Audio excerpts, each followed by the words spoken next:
వారి యొక్క రక్తమంతా కూడా 5 చెరువులుగా పెట్టారు. పంచ అంటే 5 ప్రవాహాలుగా పెట్టి అది ప్రవహించేట్టు చేశారు. అలాంటి రక్తం చేత నిండిన ప్రవాహములు కలిగిన ప్రదేశము కాబట్టి, దాని చుట్టూ ఉన్న ప్రదేశం కాబట్టి దాన్ని సమంత చుట్టూ 5 నదుల యొక్క అది రక్త ప్రవాహం అనేటువంటి రూపంగా ఉంది కాబట్టి దాన్ని సమంత పంచక క్షేత్రము అని అంటారు. అటువంటి ఆ క్షేత్రానికి అందరూ వెళ్ళారు. ఎందుకంటే అక్కడ ఏ కొద్దిపాటి పుణ్యం చేసినా ఆ చనిపోయిన వారందరికీ కృతార్థత కలుగుతుంది. అలాంటి వారిని ఉద్ధరించడానికి మనం చేసిన దాన ధర్మములన్నీ అనంత కోటి ఫలితాలిస్తవి అని విశ్వాసం ధర్మశాస్త్రం ప్రకారం. అందువల్ల సమంత పంచక క్షేత్రానికి వెళ్ళారు. ఎవరు వెళ్ళారయ్యా అన్నారు. యాదవులు వెళ్ళారు, పాండవులు వెళ్ళారు, కౌరవులు వెళ్ళారు, నందగోకులం నుంచి గోపాలకులు గోపికలు అందరూ కూడా బయలుదేరి వెళ్ళారు. అక్కడికి రాని వాళ్ళు ఎవరు లేరు, అందరూ వచ్చారు. ఎందుకంటే అక్కడ కొద్ది పుణ్యం చేసిన గొప్పదైనటువంటి స్థితి. సూర్యగ్రహణంలో కురుక్షేత్రానికి వెళ్ళాలి, చంద్రగ్రహణంలో కాశీక్షేత్రానికి వెళ్ళాలి. కాశీక్షేత్రంలో చంద్రగ్రహణం అంత పుణ్యమైనది ఇంకొకటి ఏదీ లేదు. సూర్యగ్రహణం కంటే కూడా ఎక్కువైనటువంటి పుణ్యం కలిగించేది కాశీక్షేత్రం చంద్రగ్రహణంలో. అందుచేత వీళ్ళందరూ కూడా గొప్ప శ్రేయస్సు పొందాలి అనే ఉద్దేశం చేత వెళ్ళారు. సమంత పంచక క్షేత్రం అంటే చెప్తున్నారు పరీక్షన్ మహారాజునకు, నాయన నిక్షత్రియాం మహీం కుర్వన్, క్షత్రియులు ఎవ్వరూ ఉండటానికి వీల్లేదని ఆయన చేస్తూ పరశురాముల వారు నృపాణం రుధిరోఘీణాం, రాజుల యొక్క రక్తం చేత ఎక్కడ 5 రకములైన హ్రదములు మడుగులు తయారు చేశారు. అటువంటి ప్రదేశం అది. అయితే ఆయన అక్కడ ఎటువంటిదయ్యా అన్నాడు. భగవంతుడైనటువంటి పరశురాముల వారు యజ్ఞం చేశారు. కర్మచేత వాస్తవంగా ఇంతమందిని చంపితే ఎంతో ప్రాయశ్చిత్తం ఉంటుందిగా, కానీ లేదు. కర్మణ అస్పృష్టోపి, ఆయనకి ఇంతమందిని చంపినా ఏ దోషము పట్టలేదు. అయినా లోకాన్ని అనుసరించి సర్వక్షత్రియ సంహార ప్రయుక్తమైన ఏదైనా దోషముంటే ఆ దోష పరిహారార్థం కురుక్షేత్రంలో గొప్ప యజ్ఞం చేశారు పరశురాముల వారు. ఆ రకంగా అయిన తర్వాత గొప్పదైనటువంటి తీర్థయాత్రలో ఎంతమంది వచ్చారయ్యా ఈ సందర్భంలో ఇక్కడికి అంటే, ఆయన వృష్ణులు వచ్చారు, అనేక మంది అంతా వచ్చారు, వాళ్ళ పెద్దలంతా వచ్చారు.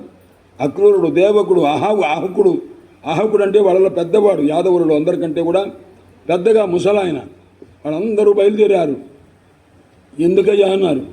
తమ యొక్క పాపాలన్నీ కూడా పోగొట్టుకోవాలి ఈ పరమక్షేత్రానికి వచ్చి అని చెప్పి, కురుక్షేత్రంలో దానం కుర్యాత్ కురుక్షేత్రే అనుంది శాస్త్రం. ఆయన దానం చేసి కురుక్షేత్రంలో సమస్తమైన పాపాలు పోగొట్టుకోవచ్చు. గంగాయాం స్నానమాచరేత్, గంగలో స్నానం చేసి పాపాలు పోగొట్టుకోవచ్చు అని ఉన్నది. అందుచేత ఇక్కడికి వీళ్ళంతా వచ్చారు. వచ్చిన తర్వాత మొత్తం ద్వారకంతా ఖాళీ అయిపోయిందండి. ద్వారకలో ఎవ్వరూ లేరు. ఎవరున్నారయ్యా అన్నారు. 2 మాత్రం ఉన్నారట. వాళ్ళు ఎవరయ్యా అన్నారు. అనిరుద్ధుడు, కృతవర్మ, వీళ్ళిద్దరు మాత్రమే ఉండి అక్కడ కొంతమంది ప్రజలు వెళ్ళకపోతే వాళ్ళని కూడా పంపించి నగరం మొత్తం మేము కాచుకుంటాం, నగరం ఎప్పుడూ ఖాళీగా ఉండకూడదు, నిర్జనంగా ఉండకూడదు, మేము చూసుకుంటాం, మీరు వెళ్ళండి అని అందరినీ పంపించారు. అందరూ బయలుదేరి వచ్చారు. ఎలా వచ్చారయ్యా అన్నారు. గజారూఢులై వచ్చారు, అశ్వారూఢులై వచ్చారు, ఆ బండ్లు కాస్తా వేసుకొని వచ్చారు.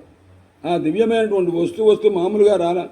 దాన ధర్మాదులు చేయాలని ఇంట్లో ఉన్న బంగారం, వెండి వస్తువులు, దివ్యమైనటువంటి చీనాంబరాదులు అవన్నీ కూడా తీసుకొచ్చి అక్కడ దానం చేయాలి అనుకున్నాడు. వీళ్ళంతా వస్తున్నారని ఋషులు వచ్చారు, బ్రాహ్మణాదులు వచ్చారు, ఎంతమందో మహనీయులంతా వచ్చారు. వచ్చేసరికి వాళ్ళంతా స్నానం చేశారు. స్నానం చేసిన తర్వాత పట్టు స్నానం చేసి బ్రాహ్మణులందరికీ కూడాను అనేక రకములైనటువంటి గోదానాలు చేశారు, వస్త్రదానాలు చేశారు. ఆ రకంగా బంగారం మొదలైనటువంటి అంతా కూడా దానం చేశారు. తర్వాత బ్రాహ్మణోత్తములకు ఆహార వ్యవహారం, దివ్యమైన అన్నమంతా చేసుకోవడానికి బ్రాహ్మణుల చేత ఆ అన్నమంతా కూడా ఏర్పాటు చేసి సమారాధన చేశారు. ఏం చేసినా వాళ్ళు ఏమన్నారయ్యా అన్నారు. అందరూ ఇది చేస్తూ కృష్ణేనో భక్తిరస్తు. వాడు అనుకున్నది అది. ఈ సూర్యగ్రహణంలో దానం చేసి ఏమనుకున్నారయ్యా అన్నారు. కృష్ణ పరమాత్మ యందు మాకు ఎల్లప్పుడూ భక్తి నిలబడుగాక అని ఆ రకంగా చేశారు.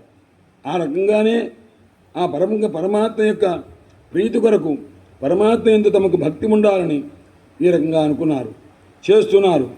ఆ యాదవులంతా కూడాను కృష్ణ పరమాత్మనే దేవతగా భావిస్తున్నారు. ఈ విధంగా చేసి గ్రహణమైన తర్వాత మోక్షస్నానం చేసి అందరూ కూడా ఆహారం తీసుకొని ఉన్నారు. దట్టమైన చెట్ల నీడలో విశ్రాంతి తీసుకుంటూ ఆ మహానుభావులంతా తమ వాళ్ళెవరన్నా వచ్చారు. ఎందుకంటే ఏదైతే దేనికోసం వచ్చారో ఆ పని పూర్తయింది. జాగ్రత్తగా చేశారు. వాళ్ళు గ్రహణ సమయంలో జపం చేసుకున్నారు. ముందు స్పర్శస్నానం చేశారు, మోక్షస్నానం చేశారు, దాన ధర్మాదులంతా చేశారు. ఆ తర్వాత వండుకున్నారు, భోజనం చేశారు, అందరికీ ఏర్పాటు చేశారు. చేసి వారు కాస్త కూర్చున్నారు. మనం ఎవరెవరు వచ్చారా అని అప్పటిదాకా చూడలా, దృష్టి దాని మీద లేదు. చేసే కర్మశ్రద్ధ కలిగి చేశారు. ఆ తర్వాత ఆగతామస్తే దదృశు, వచ్చిన వాళ్ళందరినీ చూశారు. చూసి అందరూ కూడాను ఎన్నెన్ని దేశాల నుంచి వచ్చారయ్యా.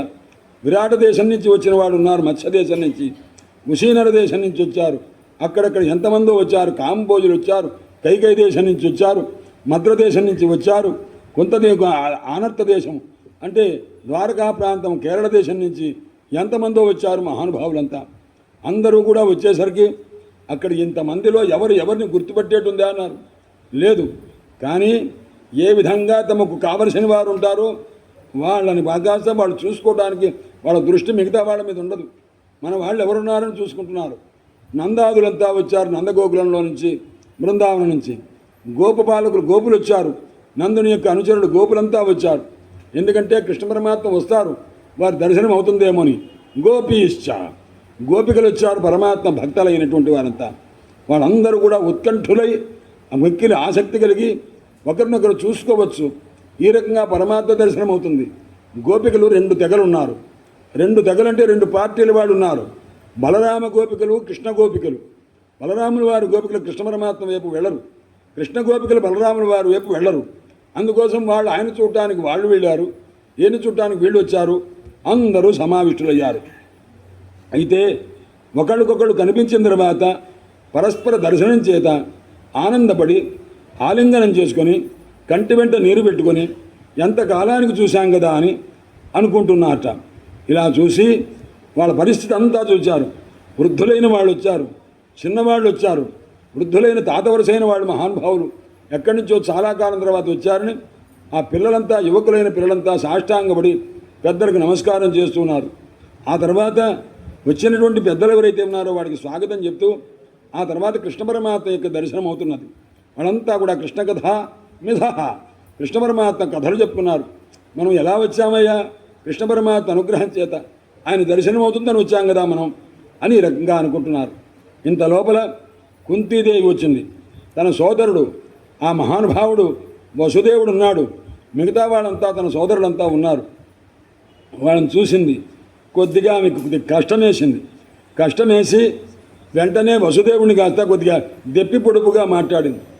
ఎందుకంటే అన్నయ్య, మేము మీకు ఎందుకు కనిపిస్తాను లేవయ్యా, మీరు గొప్పవారు, మీరు మహనీయులు, మేము కాస్త అనేక రకములుగా కష్టాలు పడ్డాం, మమ్మల్ని ఎవరు చూశారు కనుక అని కొద్దిగా మాట్లాడింది. ఆర్య భ్రాతరహం మన్యే ఆత్మానం అకృతాశిషం. భగవంతుడికి మా మీద దయ లేదు. దయ ఉంటే ఇంతమంది పుట్టింటి వాళ్ళు ఉండి, ఇంత సమర్థులుండి, ఆ సాక్షాత్తు భగవంతుడినే కన్న తల్లిదండ్రులై ఉండి కూడా మీరు మా మొహం కూడా చూడలేదే అని రకంగా మా పిల్లలు చిన్న చిన్న పిల్లలతో ఎంత కష్టమో పడ్డానయ్యా, నా మొహం చూసిన వాళ్ళు ఎవరు లేరయ్యా అని కొద్దిగా గట్టిగా మాట్లాడితే మహానుభావుడు, అమ్మా కుంతి అలా అనవద్దు, అంబా మాస్మానసూయేథా, మా మీదంత కోపం తెచ్చుకోకమ్మా. ఎందుకంటే నువ్వు కానీ మేము కానీ అందరం కూడా ఆ దేవుని యొక్క ఆడుకోవటానికి ఉపయోగింపబడే బొమ్మలమ్మా. మేము కష్టపడ్డాం, మేమెక్కడున్నాము. 6 పిల్లలు పోయారు, ఆ తర్వాత 7వ పిల్లవాడు కాస్త అంతర్ధానం అయ్యాడు. ఏ రకంగా కష్టపడ్డాము. కంసుడు కాస్త వెంటనే చెరసాల నుంచి విడిచేస్తాడు, మళ్ళా వెంటనే బంధించేవాడు. ఈ రకంగా మేమెన్ని కష్టాలు పడ్డాము తల్లి, ఎవరిని చూశారమ్మా? అందువల్ల మనమంతా ఈశ్వరుని యొక్క అధీనంలో ఉన్నవాళ్ళం. కాబట్టి కంసుని చేత ప్రతాపితులమై ఎంతో బాధపడి మేము ఎన్ని రకాలుగా ఆ దిక్కు ఈ దిక్కు అలా తిరుగుతూనే ఉన్నామమ్మా అని రకంగా వసుదేవుడు ఆమెతో అన్నారు. అనేక మందితో కలుసుకున్నారు. భీష్ముల వారు వచ్చారు, ద్రోణుడు వచ్చాడు, ఈ రంగా గాంధారి మొదలైన వాళ్ళంతా కూడా ఉన్నారు. వీళ్ళందరూ కూడా ఆ సమయంలో వచ్చారు. పరమాత్మ యొక్క దర్శనం చేసుకున్నవాడు రామకృష్ణాభ్యాం సమ్యక్ ప్రాప్త సమర్హణా, బలరామకృష్ణులు ఇద్దరూ కూడా వచ్చారు. అక్కడ పెద్దలందరికీ నమస్కారం చేశారు, గౌరవించారు. ఇదంతా అయిపోయింది. ఇలా ఉంటే ఒకళ్ళనొకళ్ళు ముట్టుకొని ఆలింగనం చేసుకుని తద్దస్పన కృష్ణ పరమాత్మ దగ్గరికి వచ్చారు. ఆయన చేతులు పట్టుకున్న వాళ్ళు ఒకళ్ళు, కాళ్ళ మీద పడి నమస్కారం చేసిన వాళ్ళు ఒకరు. తద్దర్శన స్పర్శన అనుపథ ప్రజల్ప శయ్యాసనాసన. ఆ రకంగా పాండవులంతా ఏ పరమాత్మ యొక్క దర్శనం చేత ఆయనతో కలిసి కాలక్షేపం చేశారో, అటువంటి బంధం ఉన్నదో వాళ్ళందరూ కూడా ఆ పరమాత్మ దగ్గరికి వచ్చారు, నమస్కారం చేశారు. ఇలా ఉండగా ఇంకో పక్క నుంచి నందుల వారు వచ్చారు. ఆ నందుల వారు ఎలా వచ్చారయ్యా అన్నారు. యాదవులంతా వచ్చారు అని తెలిసింది. యాదవులు వచ్చారంటే వసుదేవుడు వచ్చాడు. వసుదేవుడు నా సోదరుడు, అతన్ని చూడవచ్చు అని నందుని యొక్క పరివారం అంతా వచ్చారు. మహాతల్లి యశోద వచ్చింది. అది గుర్తుపెట్టుకోండి, ఎవరు వస్తే కాదు, యశోదా తల్లి వచ్చింది ఆ మహాతల్లి. సరే, ఇలా ఉండగా గోపులంతా కూడాను, గోపాలకులంతా వచ్చారు నందునితోటి. వాళ్ళు పెద్ద పెద్ద బళ్ళు వేసుకొని, బళ్ళ నిండా అనేక ధాన్యములు, అనేక వస్తువులు అన్నీ కాస్త వేసుకొని వచ్చారు. అందరూ ఒకరినొకరు చూసుకున్నారు. యాదవులు పరిగెత్తుకుంటూ వచ్చారు నందుని దగ్గరికి, గట్టిగా కౌగిలించుకున్నారు. ఎందుకో వాళ్ళ విశ్వాసం ఏమిటో చూపిస్తారు ఇప్పుడు. తం వృష్ణయ హృష్టాస్తన్వ. నందుడు వాళ్ళ సంపద ముందు తక్కువే, ఎందుకంటే ఈయనే వాళ్ళకి పన్నులు కడుతుంటాడు.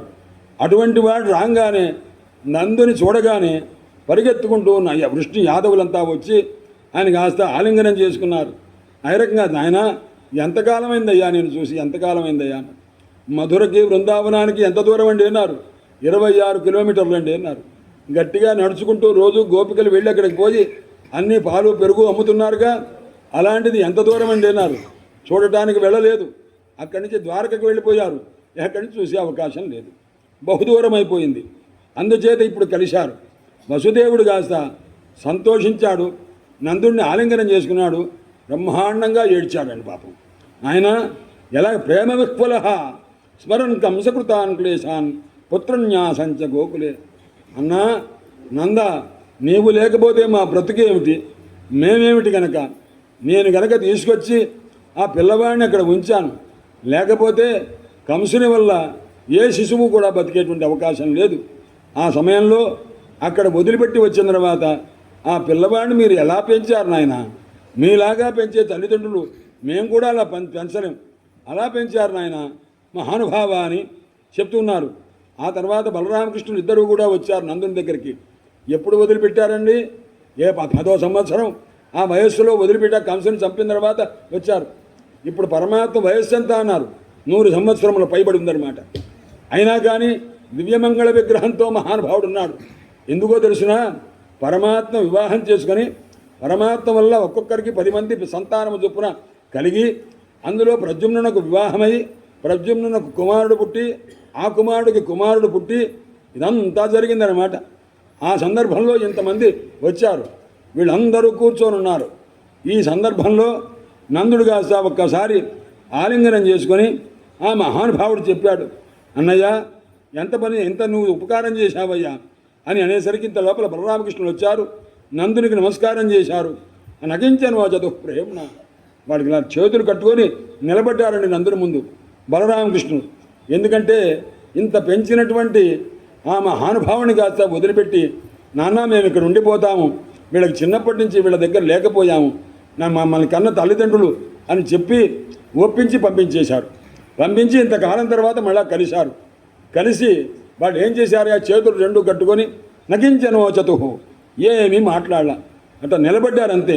ఎలాగయ్యా అన్నారు. శాస్త్రకంఠో, నాయన పరీక్షన్ మహారాజా కంటి వెంట నీరు పెట్టుకొని ఉన్నారు. నాన్న క్షమించండి, ఇంతకాలం పుత్రులైన వాళ్ళు తండ్రికి కనిపించకుండా ఉండకూడదు, అందున పెంచారు. ఎలా పెంచారు? ఆ తల్లి పాలు ఇవ్వటానికి, కృష్ణ పరమాత్మకి పాలు ఇవ్వటానికి ఎంత పని చేసింది. 9 లక్షల ఆవుల్లో 1000 ఆవులు తీసి 1000 ఆవుల్లో 100 ఆవులు తీసి 100 ఆవుల్లో 10 ఆవులు తీసి 10 ఆవుల్లో 1 ఆవు తీసి ఇట్లా ఒక్క కృష్ణ పరమాత్మకు పాలు పట్టడానికే ఇంత శ్రద్ధ పట్టిందే. ఏ తల్లన్నా ప్రపంచంలో చేశారా? చేసినట్టు విన్నారా? అలాంటి స్థాయి ఉన్నదా? ఉంటే కూడా లేనే లేదు. అలా చేసిందన్న విషయం వీళ్ళకి తెలుసు. అందుకోసం వాళ్ళు చెప్పారు, నాయన కంటి వెంట నీరు పెట్టుకొని నిలబడ్డారు. అప్పుడు వెంటనే యశోదాదేవి ఉన్నది, ఏమైనా మాట్లాడిందా? ఆ మహాతల్లి కూడా మాట్లాడేది. మహాతల్లి ఇక బాహుభ్యాం పరిరభ్యచ. ఇద్దరు వచ్చారు. రాగానే యశోదాదేవిని చూచారు. ఆ మహాతల్లి కూర్చున్నదండి, మాట్లాడలేదండి. వెంటనే తల్లి ఒళ్ళో వచ్చి కూర్చున్నారు కృష్ణ పరమాత్మ. ఒక్కసారి ఆ పిల్లవాడిని కాస్త దగ్గరికి తీసుకొని ముద్దు పెట్టుకుంది. పిల్లవాడు ఆయన అన్నారు. తాతగారు ముత్తాతగారు కూడా మాట్లాడితే అలాంటి వ్యక్తిని కాస్త బాహుభ్యాం పరిరభ్యచ యశోదాచ మహాభాగా సుతవు విజహతశుచ. తనకు అన్న బిడ్డ కృష్ణ పరమాత్మ, తన యొక్క తోడికోడలు లేకపోతే అక్కగారు, తన అటువంటి రోహిణీదేవి యొక్క కుమారుడు బలరాముల వారిని కూడా అలాగే ఒక ఒడిలో కూర్చోబెట్టుకొని వాళ్ళని కాస్త ఆలింగనం చేసుకొని ఆ రకంగా చేశారు. ఈ సన్నివేశాన్ని ఎవరు చూస్తున్నారో అన్నారు.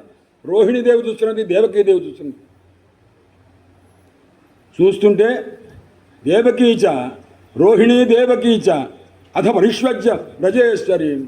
ఆ తర్వాత వాళ్ళిద్దరూ కూడా తల్లి ఒళ్ళో కొద్దిసేపు కూర్చొని వాళ్ళ ఆ తల్లి యొక్క ఆశీస్సుల్ని, అనుగ్రహాన్ని, ఎందుకంటే ఆ నుడి ప్రదేశంలో ఒక్కసారి ముద్దు పెట్టుకుంది తల్లి. ఎందుకయ్యా అన్నాడు, సర్వ అమంగళములు కూడా నశించిపోతాయి. తల్లి కనుక ముక్కుపుటముల చేత పిల్లవాడి నుదురు ప్రదేశం దగ్గరికి ఒక్కసారి స్పృశిస్తే పిల్లవానికి ఉన్నటువంటి అపమృత్యువాది దోషములు, అనారోగ్యాది దోషములు యావత్తూ పోతవుతారు. అందుకోసమే మూర్ధిని ఆఘ్రాయ అంటారు. మూర్ధ ప్రదేశంలో ఆఘ్రాణం చేస్తే ఏమవుతున్నాను, బ్రహ్మదేవుడు రాసిన విపరీతపు రాతులన్నీ కాస్త ఎగిరిపోతాయి అన్నమాట. ఆ తల్లికి ఆ శక్తి ఉంది. అందుచేత ఆ రకంగా చేసి ఇంత లోపల దేవకీదేవి రోహిణీదేవి నిలబడున్నారు. ఆ బ్రజేశ్వరి రాశేశ్వరి అని ఇద్దరున్నారు.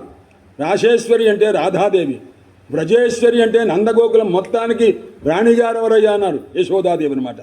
ఆ బ్రజేశ్వరిని చూడగానే వెంటనే రోహిణీదేవి దేవకీదేవి ఇద్దరూ ఆమెను కౌగిలించుకున్నారండి.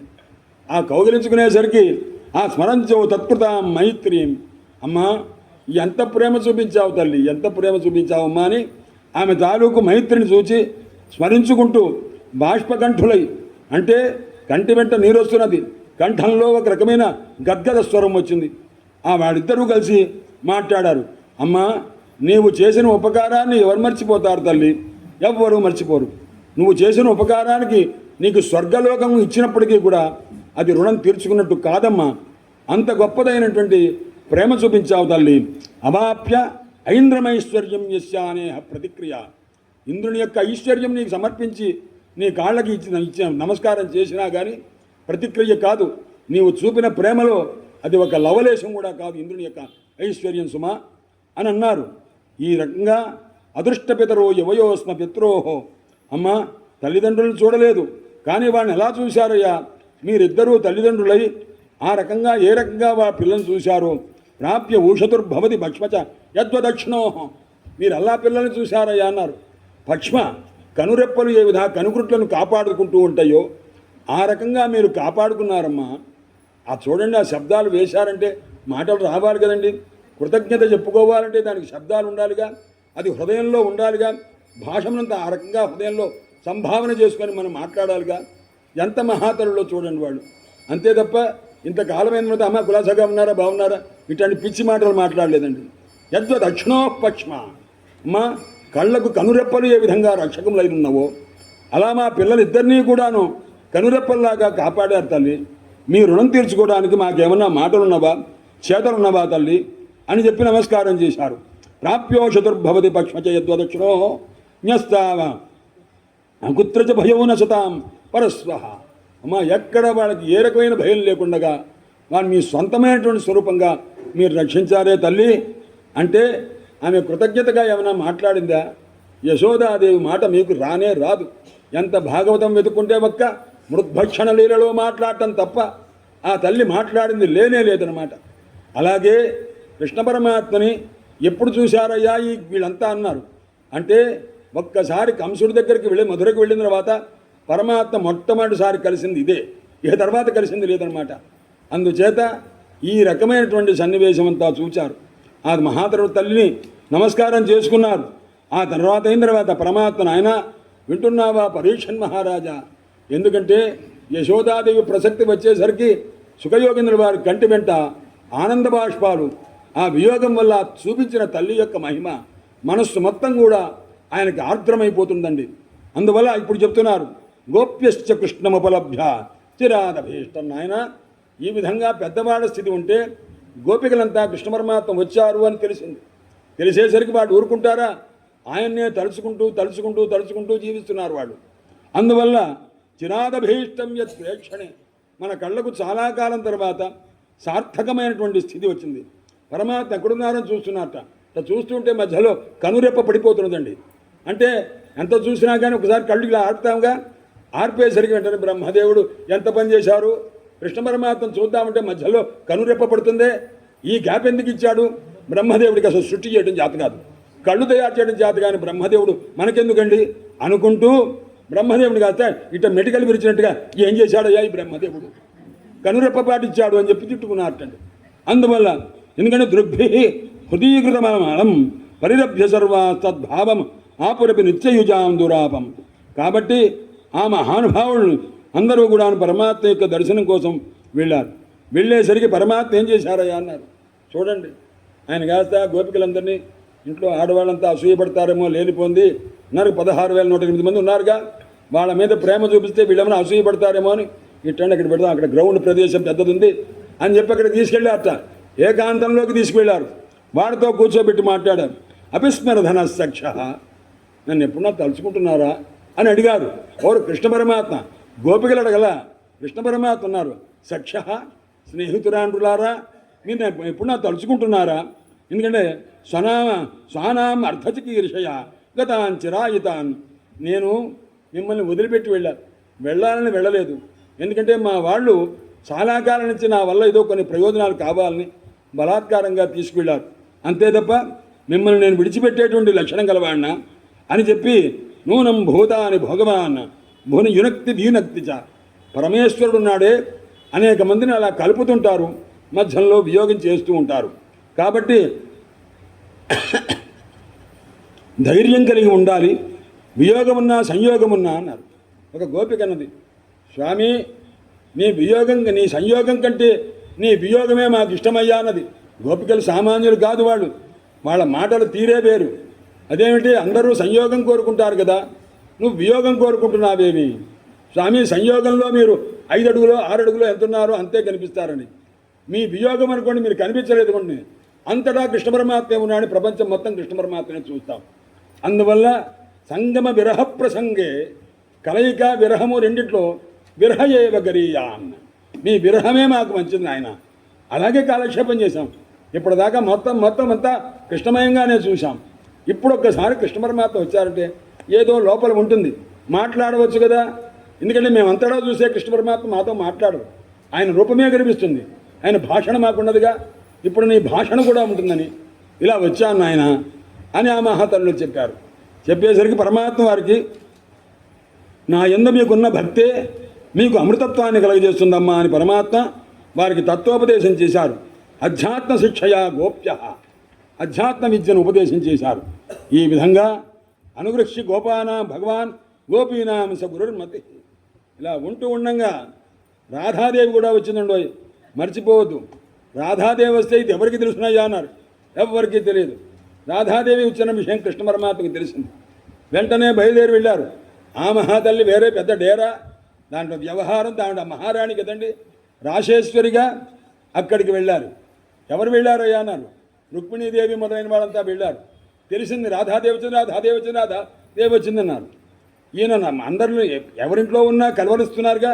రాత్రిపూట రాధే రాధే రాధే రాధే అంటున్నారు ఆయన. ఎవరండి రాధ అన్నారు. ఎవరోలే చిన్నప్పటి ఫ్రెండులే అంటూ ఎందుకు చెప్తున్నారు ఆయన. కాదు, ఆ రాధాదేవి యొక్క స్వరూపం ఏమిటో చూడాలి వాళ్ళకి అనిపించింది.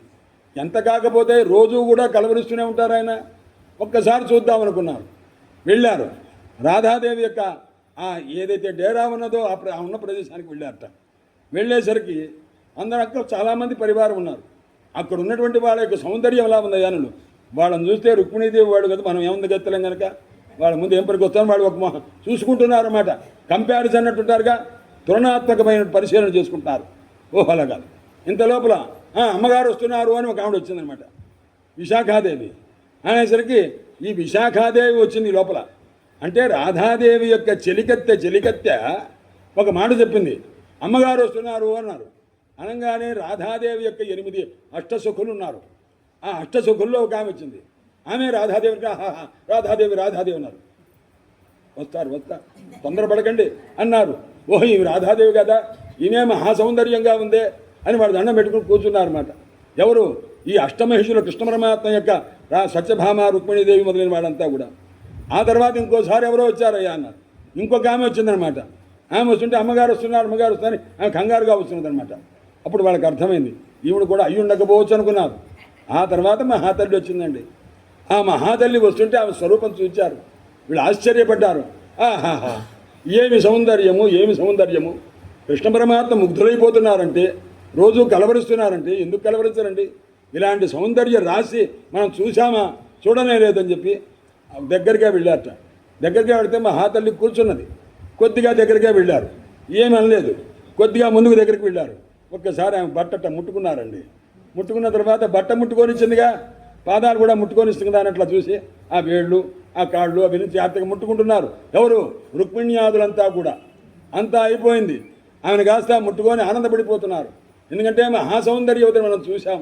ఆ సాక్షాత్తు కృష్ణ పరమాత్మ ఏ రాధాదేవి యొక్క వస్త్రము యొక్క అంచెలను తగిలితే నేను మోక్షం పొందానయ్యా అని ఆనందపడతారో, ఏ పరమాత్మ యొక్క దర్శనం కోసము సనకాది మహర్షులు 1000 సంవత్సరాలు తపస్సు చేస్తూ ఉంటారో, అలాంటి కృష్ణ పరమాత్మ ఏ రాధాదేవి యొక్క వస్త్రాంచల స్పర్శ చేతనే మూర్ఛపోతారో, అటువంటి రాధాదేవి యొక్క దివ్యమైన దర్శనమైందని చెప్పి రుక్మిణ్యాదులంతా కూడాను పరమానంద భరితలై వాళ్ళంతా ఏం చేశారయ్యా, ఆమె దగ్గర కూర్చున్నారు. కూర్చొని వాళ్ళు ఫ్లాస్కులు తెచ్చుకున్నారు. ఆ ఫ్లాస్కుల్లో పాలు ఉన్నట్టండి. ఆ పాలు కాస్తా తీసుకొని వేడివేడిగా ఉన్నాయి. అందుకోసం ఆమెకి ఏమన్నా ఇద్దాము అని చెప్పి ఆ పాలు కాస్తా తీసుకొచ్చి, అమ్మ దయచేసి కొద్దిగా పాలు దయచేసి ఏమనుకోవద్దన్నారు. అంటే సరే అని అది తాగింది ఆమె. ఇంత లోపల సత్యభామ వచ్చి నేను కూడా కొత్త ఫ్లాస్క్ కొనుక్కొచ్చాను, ఇప్పుడు ఇది తీసుకోండి అని అనమాట. సరే ఆమె ఇచ్చిన పాలు తీసుకున్నారు. ఇంకా అష్టమహేశ్వరులు కొద్దిగా పాలిస్తుంటే కొద్దిగా గుక్కెడు తాగింది. మంచి వేడిగా ఉన్నది. ఆ వేడి తగ్గల, కానీ వాడు ప్రేమగా ఇస్తుంటే ఈమె ప్రేమ మూర్తి కదండి మహాతల్లి, తాగేసింది. తాగేసేసరికి వెంటనే ఆ రోజు సంతా అయిపోయింది. ఆమె చూసాం, మనం ధన్యులమైపోయాం. మామూలు ధన్యత కాదు, ఆ తల్లి రాధాదేవి పాలు తాగింది, మనం ఇచ్చిన పాలు కాస్త తాగింది. ఎంత బాగా, ఇంత ప్రేమతో తాగింది, ఎంత ప్రేమ లేకపోతే అని ఇదంతా మనం కృష్ణ పరమాత్మతో చెప్పుకుందామని చెప్పి మళ్ళా వెళ్ళారు. కృష్ణ పరమాత్మతో అన్నారు, స్వామి రాధాదేవి మేము ఇచ్చిన పాలు తాగిందండి అని అన్నారు. అనేసరికి వెంటనే సరే అని చెప్పి అన్నారు. రాత్రి అయింది. కృష్ణ పరమాత్మ పాదాలు కాస్త ఒత్తడం మొదలుపెట్టింది రుక్మిణీదేవి. ఇంత లోపల ఏమైంది అన్నారు. కాళ్ళకి బొబ్బలు వచ్చినాయి అనమాట. ఎందుకు వచ్చింది? బొబ్బలు ఏమిటండి అన్నది. అంటే మీరు ప్రేమగా ఇచ్చారుగా, రాధాదేవి హృదయంలో నేను ఉన్నానుగా, ఈ వేడంతా నాకెక్కిందిగా, అది ఈ బొబ్బలు అని చెప్పి. అంటే మేము ఎల్లప్పుడూ తన హృదయంలో పెట్టుకునేటువంటి స్వరూపం గలది రాధాదేవి అనమాట. అందువల్ల అటువంటి అనుభవం కాస్త పొందారు వాళ్ళు. అటు పైన ఏం చేశారయ్యా అన్నారు. ద్రౌపదీదేవి వచ్చిందండి. ద్రౌపదీదేవి వచ్చి అష్టమహిషులందరితో కూర్చుంది. ద్రౌపది అడిగింది, అమ్మా మీ పెళ్ళిళ్ళకి నేను రాలేకపోయాను, మేమేదో కష్టాల్లో ఉన్నాము, ఇక్కడ మీ వివాహాలైనవి ఎలా అయినాయి మీకు? మా అన్నయ్యతోటి కృష్ణ పరమాత్మతో వివాహం, ఆ వృత్తాంతం చెప్తారా అన్నారు. అనేసరికి రుక్మిణీదేవి మొదలుపెట్టింది, ప్రారంభం చేసింది. నేను ఆ పరమాత్మని నారదుల వారి యొక్క ఉపదేశం చేత ప్రేమించాను, ఆయన రమ్మని వేడుకున్నాను, ఆయన తాలూకు అనుగ్రహాన్ని పొందాను అని ఒక్కొక్కడు ఒక్కొక్క రీతిగా చెప్తారండి. వాళ్ళ దాంట్లోనే ఆమె తాలూకు గొప్పతనం, ఆమె కృష్ణ పరమాత్మ ఎందున్న భక్తి, అదంతా కూడాను స్వయంవరంలో ఏ రకంగా నేను చేశాను అంతా చెప్పింది ఆమె. అనేసరికి నన్ను కాస్తా మా అన్నయ్య శిశుపాడుకి ఇద్దామనుకుంటే పరమాత్మ వచ్చారు, నన్ను అనుగ్రహించారు. ఏ విధంగా అయితే సింహమే అనుభవించాలి, నక్క అనుభవించకూడదని పరమాత్మ నృసింహుడు కాబట్టి ఆయన వచ్చి నన్ను కాస్త వివాహం చేసుకున్నారు. అట్టి పరమాత్మ యొక్క పాదపద్మముల యందు నాకు భక్తి ఉండాలి, ఆయన పాదపద్మాన్ని అర్చిస్తూ ఉండాలి. అందుకోసమే నాయన పరమాత్మ యొక్క పాదసేవన చేయడంలో ఎవరయ్యా దిట్ట అన్నారు. లక్ష్మీ అమ్మవారే దిట్ట, రుక్మిణి అమ్మవారే దిట్ట. అందుచేత ఆ పరమాత్మ అర్చన చేయడమే చాలు నాకు అని చెప్పినది. సత్యభామ మహా గంభీరురాలు. ఎందుకంటే రాధాదేవి యొక్క అంశతో పుట్టింది సత్యభామ. రాధాదేవి ఏ విధంగా దైన్యం ఉండి ఎప్పుడూ కృష్ణ పరమాత్మ కాలు మీద పడిపోయి నన్ను క్షమించు అని ఏనాడన్నా అన్నదా అన్నాడు. లేనేలేదు, కృష్ణ పరమాత్మే పడాల్సింది తప్ప రాధాదేవి పడలేదు. అటువంటి మహాతల్లి. అందువల్ల లలితా త్రిపుర సుందరి అమ్మవారికి పంచ ప్రాణాలున్నవి, 5 ప్రాణాలు. అందులో రాధాదేవి ఒక ప్రాణం అన్నమాట. దేవీ భాగవతంలో వస్తుంది, ఆయన గణేశ జననీ దుర్గా, గణపతి యొక్క తల్లి అయినటువంటి దుర్గా అమ్మవారు మొదటి ప్రాణం, రాధా రెండవది రాధాదేవి, 3 లక్ష్మీ అమ్మవారు, 4 సరస్వతి, 5 గాయత్రి. అందువల్ల గణేశ జననీ రాధా లక్ష్మీ సరస్వతి సావిత్రి సంప్రోక్త.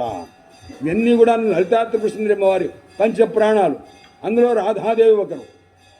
అందువల్ల ఆ రాధాదేవి యొక్క దివ్యమైన వైభవాన్ని చెప్తూ ఇంతలోపల ఈ సత్యభామ రాధాదేవి అంశతో పుట్టింది కాబట్టి ఆ గాంభీర్యాన్ని వ్యక్తం చేస్తూ అన్నది, మా నాన్నగారు అని చెప్పి ఆమె కాస్త తాను యోమే సనాభివధ తప్త హృదాతతేన. కృష్ణ పరమాత్మ మా పెంతండ్రి పోతే ఆయన మీద మా నాన్నగారు వాళ్ళు అపవాదు వేస్తే అది పోగొట్టుకోవడానికి ఆయన కాస్త తీసుకొచ్చి మళ్ళా దివ్యమైనటువంటి ఆ మణిని కాస్త తీసుకొని ఇచ్చారు. మా నాన్నగారు పశ్చాత్తాపంతో ఆయనకి నన్ను ఇచ్చి వివాహం చేశారు అన్నది. అంతే తప్ప ఆయన పాదములు నాకు శరణు ఇలాంటి మాటలు ఏవీ లేదు. మాం ప్రభవేపి దత్తాం, పరమాత్మకు నన్ను ఇచ్చారు అన్నది. జాంబవతి అంటున్నది, అయ్యా నేను కూడాను మా నాన్నతో యుద్ధం చేసి ఆ మహానుభావుడు ఆ మణినిగా సూర్యప్రసాదితమైన మణిని తీసుకొని జాంబవంతుని కాస్త ఆయన కాస్త జయించి నన్ను కాస్త తీసుకున్నారు. మా నాన్నగారు ఆ మణిని కాస్త ఆయనకి ఇచ్చారు. అటువంటి ఆ పరమాత్మకు నేను దాసీని అన్నది జాంబవతి. అహమస్య దాసీ, నేను ఆయనకు దాసీని అన్నది. ఇంతలోపల కాళింది ఆ మహాతల్లి యమునా నది ఏమన్నదయ్యా అన్నాడు. అంటే నేను తపస్సు చేస్తూ యమునా నదీ తీరంలో ఉంటే పరమాత్మ నన్ను కాస్త పాణిగ్రహణం చేశారు. నేను ఆయన ఇంటి చీపురుని అన్నదనమాట. చీపురు అంటే ఆ నదీ ప్రవాహం ఏ విధంగా మురికిని పోగొడుతుందో ఆ రకంగా నేను చీపురునై ఉంటాను. తద్గృహమార్జని. ఇంత మహాతల్లి చూడండి. అందుచేత ఈ రకంగా మిత్రవింద కూడా అంది, నేను స్వయంవరంలో మహానుభావుడు కృష్ణ పరమాత్మ వచ్చి రాజులందరినీ జయించి చూస్తుండగానే నన్ను వివాహం చేసుకున్నారు. కాబట్టి ఆయన పాదాలు కడగటానికి సిద్ధంగా ఉండేటువంటి దాసిని నేను అన్నది. సత్యాదేవి అన్నది, నన్ను కాస్త మా నాన్నగారు 7 ఎద్దుల్ని జయించిన వానికి ఇస్తానంటే అట్టి పరమాత్మ కాస్త నన్ను వివాహం చేసుకున్నారు, వాటిని జయించి ఆయన తాలూకు దాస్యమస్తుమే, ఆయన పాదాలను సేవిస్తూ ఉండేటువంటి దాసీగా నేను జీవించాలని నేను కోరుకుంటున్నాను. భద్రాదేవి అన్నది, పరమాత్మ యొక్క పాదస్పర్శ నా జన్మలకు ఉండాలని నేను కోరుకుంటున్నాను, అదే నాకు శ్రేయస్సు అని. లక్ష్మణాదేవి అన్నది, నేను పరమాత్మ యొక్క దాసీగా ఉంటాను అని అన్నది. 16,108 మందిలో 16,100 మంది అన్నారు. ఆ నరకాసుని సంహారం చేసి మమ్మల్ని అందరినీ కూడాను స్వామివారు అనుగ్రహించి ఉద్ధరించారు. ఆ పరమాత్మ యొక్క దాసీలుగా మేము ఉండాలని కోరుకుంటున్నాం. ఓ ద్రౌపది, ఓ నవయం సాధ్య సామ్రాజ్యం, మాకు పరమాత్మ వల్ల వచ్చే సామ్రాజ్యంతో మాకు పని లేదు, ఏ స్వర్గాది లోకములు అక్కర్లేదు, గొప్ప గొప్ప భోగాలు మేము కోరుకోవట్లేదు, మాకు ఏ రకమైనటువంటి ఆ మోక్షాన్ని పొందేటువంటి ఆలోచన కూడా లేదు. మాకేం కావాలి? కామయామహేతస్య శ్రీమత్ పాదరజశ్రియ, పరమాత్మ యొక్క పాదరజస్సు ఉందే ఆ సంపదనే కోరుకుంటున్నాం, మాకు ఏమీ అక్కర్లేదమ్మా అని చెప్పి ఆ రకంగా 16,100 మంది కూడా అన్నారు. ఇదంతా విన్నది మహాతల్లి శృత్వా పృథా. ఈ విధంగా అయింది. ఆ ద్రౌపది కాస్త ఆ పాతివ్రత్యము అంటే తనకు పాతివ్రత్యం అన్నది, తన పాతివ్రత్యాన్ని మించిన పాతివ్రత్యము వాళ్ళకు ఆ రకమైనటువంటి సన్నివేశాన్ని విని పరమానంద భరితురాలై ఆమె తల్లి కాస్త చాలా సంతోషపడ్డది. ఇలా ఉంటూ ఉండంగా కుంతీదేవి, ఆ తర్వాత గాంధారి మొదలైన వాళ్ళంతా కూడా బయలుదేరి వచ్చారు. అందరూ కూడాను ఆడవాళ్ళంతా మాట్లాడుకుంటున్నారు. ఇంత లోపల అనేక మంది మునులు వచ్చారు. ఎందుకయ్యా అన్నారు, కృష్ణరామతి దృక్షయ, బలరామకృష్ణుని చూద్దామని వచ్చారు. వచ్చేసరికి అక్కడ అందరూ చూశారు. అందరూ ఋషులంతా వచ్చారు. ఆహాహా, మన జన్మ ధన్యమయ్యా, ఈ సూర్యగ్రహణ పురస్కారంగా ఎంతమందిని చూచాము, సాక్షాత్తు పరమాత్మనే చూశాము, బలరామకృష్ణను చూచాము అని చెప్పి వాళ్ళంతా చాలా సంతోషపడుతుండగా, అంతకంటే ముందుగా కృష్ణ పరమాత్మ అంటున్నారు, నాయన మీరు నన్ను చూడటం కాదు, మేమింతమంది మహర్షులను ఎక్కడా చూడగలమా స్వామి? అలాంటి మహనీయులు ఎంతమంది వచ్చారు, యాజ్ఞవల్క్యుడు వామదేవాదులంతా వచ్చారు. అలాంటి మహనీయులైనటువంటి వాడు తల్లి కడుపులో 10 సంవత్సరాలు ఉండి తల్లికి జ్ఞానోపదేశం చేసి యాజ్ఞవల్క్య మహర్షి కడుపులో నుంచి బయటకు వచ్చారు. అటువంటి మహానుభావుడు వామదేవుడు గడుపులో ఉండంగానే, గర్భస్థుడై ఉండంగానే బ్రహ్మజ్ఞానం పొందారు. అలాంటి మహనీయులు ఎంతమంది వచ్చారు నాయన. పులస్త్యుడు వచ్చాడు, కశ్యపుడు వచ్చాడు, అత్రి మహర్షి వచ్చారు, మార్కండేయ మహర్షి, బృహస్పతి, వశిష్ఠ, గాలవ, భృగు, పరశురాముల వారు సశిష్యులుగా వచ్చారు. విశ్వామిత్రుల వారు, శతానందుడు, భరద్వాజ మహర్షి, వేదవ్యాసుల వారు వచ్చారు, నారదుల వారు, చవన మహర్షి, దేవరుడు, అశితుడు, ఇలాంటి వాళ్ళంతా, ద్విత, త్రిత, ఐకత, ఇలాంటి వాళ్ళంతా మహనీయులంతా, బ్రహ్మపుత్రులు, సనకసనందనాథులంతా వచ్చారు. అంగిరో మహర్షి, అగస్త్యుల వారు అందరూ వచ్చారు. ఇలా వీళ్ళంతా కూడాను వీళ్ళని చూశారు. చూడంగానే కృష్ణ పరమాత్మ ఠక్కున లేచి నించున్నారండి. లేచి నించుని నమస్కారం చేశారు. ఆహాహా, మా జన్మ ధన్యమైందండి స్వామి. ఎందుకంటే అహోవయం జన్మభృత, పుట్టుక మేము జన్మ ఎత్తినందుకు మేము సార్థకమైంది. ఎందుకంటే మీ వంటి మహనీయుల్ని నేను చూశానండి. నహ్యమ్మయాని తీర్థాని నోదేవా మృచ్ఛులామయా. నాయన జలరూపంగా ఉన్న తీర్థములు అనుకోవద్దు నాయన. ఎందుకంటే వాటికంటే కూడా గొప్ప తీర్థములు ఉన్నవి. ఎవరు? మీరే నాయన గొప్ప తీర్థము అన్నారు. నహ్యమ్మయాని తీర్థాని, జలమైన తీర్థములని అనుకోవద్దు.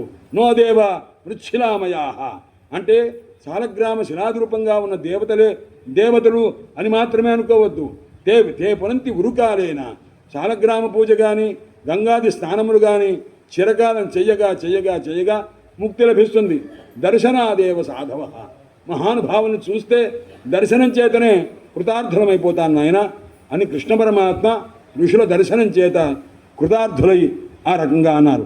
అజ్జనో సఫలం జన్మ, నాయన మా తాలూకు జన్మ సఫలమైంది.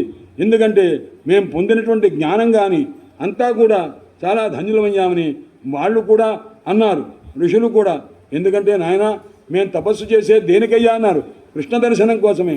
ఆ దర్శనం మాకు జరిగింది అంటే మా తపస్సు ఫలించింది అని మేమనుకుంటున్నామని వాళ్ళు కూడా వాళ్ళ అనుభవాన్ని చెప్పారు. ఇంత లోపల ఇంతమంది మహనీయులందరూ కూడా కృష్ణ పరమాత్మని అనేక రకములుగా స్తుతిస్తుంటే, కృష్ణ పరమాత్మ కూడా వారి గురించి అనేక కృతజ్ఞతలు, ధన్యవాదములు చెప్పుకుంటూ ఉంటే, ఇంత లోపల వసుదేవులు వారు వచ్చారు. వసుదేవులు వారు వచ్చి, నాయన ఒక చిన్న సందేహము అని అడిగారు. ఎవరిని అడిగారు? నారదాది మహర్షులంతా ఉన్నారు. ఉంటే వీళ్ళ కృష్ణ పరమాత్మను అడగకుండగా, ఎందుకంటే పాపం మన పిల్లవాడు అనుకున్నారు తప్ప పరమాత్మ ఆయన పుట్టిన తర్వాత ఒక మాట చెప్పారు. నాయన వసుదేవ దేవకీదేవి తల్లిదండ్రులు ఇద్దరిని ఉద్దేశించి, యువామ్మాం బ్రహ్మభావేన పుత్రభావేన చ అసకృతవు అన్నారు. ఆయన మీరు నన్ను అప్పుడప్పుడు భగవంతుడు అనుకుంటారు, అప్పుడప్పుడు మా పిల్లవాడే అనుకుంటుంటారు. ఈ 2 భావాలు అనుభవిస్తూ మీ జీవితం నడుస్తూ ఉంటుంది ఆయన అన్నారు. అందువల్ల వీళ్ళు ఒకప్పుడు ఈయన కృష్ణ పరమాత్మని మా కుమారుడే అనుకున్నారు. ఋషుల్ని చూసిన తర్వాత వీళ్ళు జ్ఞాన సంపత్తి గలవాళ్ళు, అందుకోసమని వీళ్ళని అడిగితే తెలిసిపోతుందని అడుగుతున్నారు. ఏమని అడిగారయ్యా అన్నారు. అంటే కర్మల చేత కర్మ తాలూకు పరిహారం అవుతుందా? ఏదైనా ఒక పొరపాటు పని చేశామనుకోండి, అది కర్మ వల్ల వచ్చిందిగా. అలా సత్కర్మ చేసి ఈ కర్మ తాలూకు దోషాన్ని పోగొట్టుకోవడం జరుగుతుందా లేదా? దీనికి సమాధానం నాకు చెప్పండి అని అడిగారు. ఎవరు అడిగింది? వసుదేవుల వారు. ఎవరిని అడిగారు? నారదాది మహర్షిని. నారదుల వారు చూసి ఋషులందరి వైపు చూసి నవ్వుతున్నారు. చూశాటయ్యా, ఎవరిని అడుగుతున్నాడు? సాక్షాత్తు జగద్గురువు పరమాత్మ ఉంటూ ఉండగా మనల్ని పట్టుకొని అడుగుతున్నారు.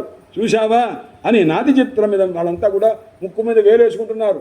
ఋషులంతా అయ్యయ్యో, సాక్షాత్తు పరమాత్మ ఉంటుండగా మనల్ని అడగటం ఏమిటి? ఈ మహానుభావుడికి ఆ పిల్లవాడి యొక్క సంగతి తెలియదా? పరమాత్మ యొక్క వైభవం తెలియదా? ఇలా ఇంతకాలం దగ్గరగా ఉన్నా తెలుసుకోలేకపోయాడే, ఏం వసుదేవుడయ్యా ఈయన అని అనుకుంటున్నారట. అంటే ఇప్పుడు నారదుల వారు నాది చిత్రమిదం విప్రాహ, నాయన ఋషీశ్వరులారా, ఇది పెద్ద ఆశ్చర్యం కానే కాదయ్యా. ఎందుకంటే కృష్ణం మత్వా అర్భకం, కృష్ణ పరమాత్మని పిల్లవాడు అనుకుంటున్నారు తప్ప భగవంతుడు అనుకోవట్ల. ఆయన యొక్క అనుగ్రహం చేత మనకి జ్ఞానం లభించింది అన్న విషయం కూడా ఆయనకు తెలియదు. అందుచేత ఈ రకమైనటువంటి ప్రశ్న వేస్తున్నారు. ఎందుకంటే సన్నికర్షోహిమర్చానాం అనాదరణ కారణం. ఆయన ఎవరైతే ఉత్తమమైన వ్యక్తి ఎవరి దగ్గర అయితే ఉంటారో దగ్గరగా ఉన్నవాళ్ళు ఆ వ్యక్తిని వచ్చాడే కూర్చోమని చెప్పు అని ఇలాంటి ముసలాయన ఇలా ఈ రకంగా అంటారు. ఆయన జ్ఞానము, ఆయన గొప్పతనము ఇది ఏది వాళ్ళకి దగ్గరగా ఉంటే తెలియదు. ఆయన సన్నికర్షో హిమర్చానాం అనాదరణ కారణం. మానవులకు ఒక విలువైన వస్తువు సన్నికర్షలో దగ్గరలో ఉంటే అది అనాదరానికి గురవుతుంది. ఏ విధంగానయ్యా అన్నారు. గంగా తీరంలో ఉన్నవాళ్ళు ఏం చేస్తుంటారయ్యా అన్నారు. యమునా పుష్కరంలో. అందుకోసం యమునా పుష్కరం గబగబ వెళ్ళారటండి. అంటే ఎప్పుడైనా సరే యమునకు వెళ్ళిన తర్వాత గంగా స్నాన ఫలసిద్ధ్యర్థం యమునాయాం స్నానం అహంకరిష్యే అంటే గంగా స్నానం చేసిన ఫలితం వస్తుంది. అంతే తప్ప గంగలో కూర్చొని యమునా స్నాన ఫలసిద్ధ్యర్థం ఎవడన్నా అనుకున్నాడు అనుకోండి, అంత తెలివి తక్కువ వాడు ఎవడు లేడు పో అన్నారన్నమాట. అందువల్ల అన్ని నదుల కంటే కూడా అది మనకు దగ్గర ఉండేసరికి మనం ఏమనుకుంటామంటే ఆ ఫలితం రావాలి అనుకొని అక్కడ పరిగెత్తిపోతుంటాం అనమాట. అలా పోకూడదు నాయన అని వ్యాఖ్యానంలో రాశారన్నమాట. అందువల్ల సన్నికర్షోహి గంగని విడిచాడా వాడు సిద్ధిహీనుడైపోయాడు, అంటే మోక్షమునకు దూరం అయిపోయాడు అనమాట. అందువల్ల దాన్ని పొరపాటును కూడా విడిచిపెట్టకూడదు. భాగీరథ ప్రియ సఖి యమునా అన్నమాట. భాగీరథి దగ్గరకు వస్తుందట యమునాదేవి. నా స్నేహితురాలను చూడాలి ఒక్కసారిని వస్తుందన్నమాట. ఈమె కాస్త నా స్నేహితురాలను చూడాలని గంగాదేవి అక్కడికి వెళ్ళదుటండి. అందువల్ల ఇక్కడికి వాళ్ళంతా వస్తారు తప్ప కృష్ణ పరమాత్మ ఆవిర్భావ సమయంలో ఒక చమత్కారం చెప్తారు. నద్య ప్రసన్న సలిలాహ. నదులన్నీ ఎలా ఉన్నవయ్యా అన్నారు. చాలా సంతోషంగా ఉన్నాయిట. అంతకు ముందు పరమాత్మ ఆవిర్భవించక ముందు చాలా దిగులుగా ఉన్నాయిట. ఎందుకంటే నదులు ఎక్కడి నుంచి పుట్టినవయ్యా అన్నారు. అంటే ప్రవాహంగా అన్నమాట. అంటే పర్వతాల్లో నుంచి నదులంతా ఏర్పడ్డవి అని శాస్త్రమే చెప్తున్నది. ఇలాంటి సమయంలో గంగాదేవితో అన్నారట, మీ నాన్నగారు ఆవిర్భవిస్తున్నారు కదా, ఓ నదులన్నీ వచ్చి అందరు అడిగారట. ఏమని అడిగారు, మీ నాన్నగారు పుడుతున్నారు కదా, ఒక్కసారి మీ నాన్నగారి యొక్క దర్శనం మాకు చేయిస్తావా అని అడిగారట గంగాదేవిని. అడిగితే అదంతా కుదిరే పని కాదు, వెళ్ళండి వెళ్ళండి అన్నదిట. ఎందుకంటే ఆయన తాలూకు పాదంలో నుంచి ఉద్భవించిందిగా గంగ. అందుకోసం ఆమె గంగ కూతురైంది. ఆ కూతురు అవ్వటం వల్ల వాళ్ళ నాన్నగారి దర్శనం అంత సులభంగా కాదు పొమ్మని అన్నది. అనేసరికి నదులంతా దిగులు పడిపోయి బాధపడుతున్నాయి. పరమాత్మను దర్శించే అవకాశం మనకు ఎప్పుడు కలుగుతుందో కదా అని నదులంతా నిరీక్షిస్తున్నారు. ఇప్పుడు పరమాత్మ ఎక్కడ ఆవిర్భవిస్తున్నారయ్యా అన్నారు. నందగోకులంలో, అక్కడ యమునా నదీ తీరంలో, బృందావనం కదా. అందుకోసమని వీళ్ళంతా ఎక్కడికి మారిపోయారయ్యా అన్నారు. యమునా నది ఉంది, రండి అక్కడ ఆవిర్భవిస్తున్నారట, అక్కడికి వచ్చి తీరుతారు కాబట్టి మీరు ఎందుకు రండి అని అన్నదట. అనేసరికి గంగ గంభీరంగా ఉన్నది. అందరూ నదులన్నీ కాస్త యమునాదేవి దగ్గరికి వెళ్ళారన్నమాట. అప్పుడు పరమాత్మ లీలా ప్రదర్శన అక్కడ చేశారు. అందుచేత గంగ ఎవరయ్యా అన్నారు.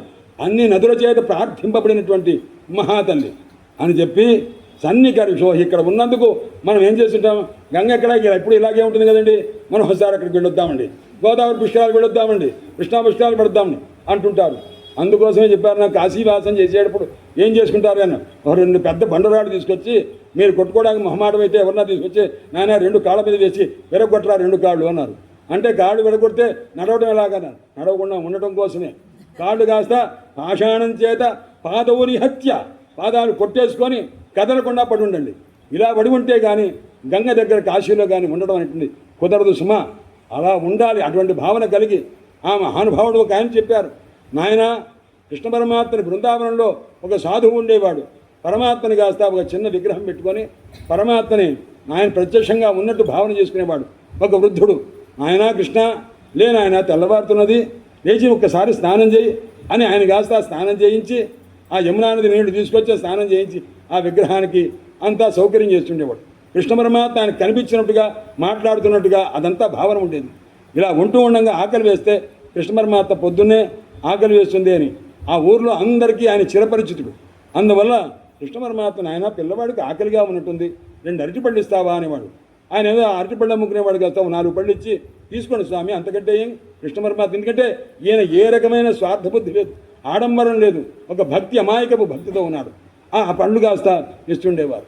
ఇస్తూ ఉంటే అది కాస్త ఆయన తిన్నట్టుగా భావన చేసి మళ్ళీ ఎవరికో ఇచ్చి ఆయన వెళ్ళిపోతుండేవాడు. ఆయన ఇంకేం కావాలి నీకు అంటే వెన్న కావాలని ఆయన అని అక్కడ ఉన్న అమ్మే చోటుకు వెళ్ళి కొద్దిగా వెన్న ఇస్తారని ఆయన, పిల్లవాడు కొద్దిగా వెన్న తినాలట, ఇది చాలా కాలం అయింది అంటే వాడు వెంటనే ఇచ్చేవాడు. ఇలా తింటూ ఆ కాలక్షేపం చేస్తుంటే ఈయన అమాయకపు భక్తి శుద్ధ భక్తి చూచి ఊళ్ళో వాళ్ళు అందరూ గౌరవిస్తుండేవాడు. ఆయన చూడటానికి వస్తుండేవాడు. ఆయన వీళ్ళు పట్టించుకునేవారు కాదు. ఆయన తాలూకు వ్యవహారమే. ఆయన వంట వండి పెడతాను, ఉండవలసింది అంటే కూర్చోబెట్టి చేస్తున్నారు. పొద్దు నుంచి రాత్రి దాకా ఇదే యావ ఆయనకి, ఇంకా ఏదీ లేదు. ఇలా ఉంటూ ఉంటే ఈయన గొప్పతనం చూసి మహనీయులు కొంతమంది ఏం చేశారయ్యా అంటే, అయ్యా మేము కాశీ క్షేత్రానికి పెడుతున్నాము, మీరు వస్తారా అని. ఆయన జీవితంలో కోరిక కూడా కాశీ చూడాలని కోరిక. అందువల్ల అది ఎవరితో ఇద్దరు ముగ్గురితో అన్నారు. అనేసరికి ఆయన జీవితంలో కోరిక 85 ఏళ్ళు అయిపోయినవి. ఆయన కాస్త ఒకసారి కాశీ చూపిద్దామయ్యా అని ఊళ్ళో వాళ్ళంతా అనుకున్నారు. అనుకొని కాశీకి అన్ని ఏర్పాట్లు చేశారు. అయ్యా బయలుదేరి వెళదామండి అన్నారు. అంటే సరే నాయన, పిల్లవాడితో కూడా ఒక మాట చెప్పాలి కదా, పిల్లవాడు ఇష్టపడతాడో లేదో కనుక్కుంటానన్నారు.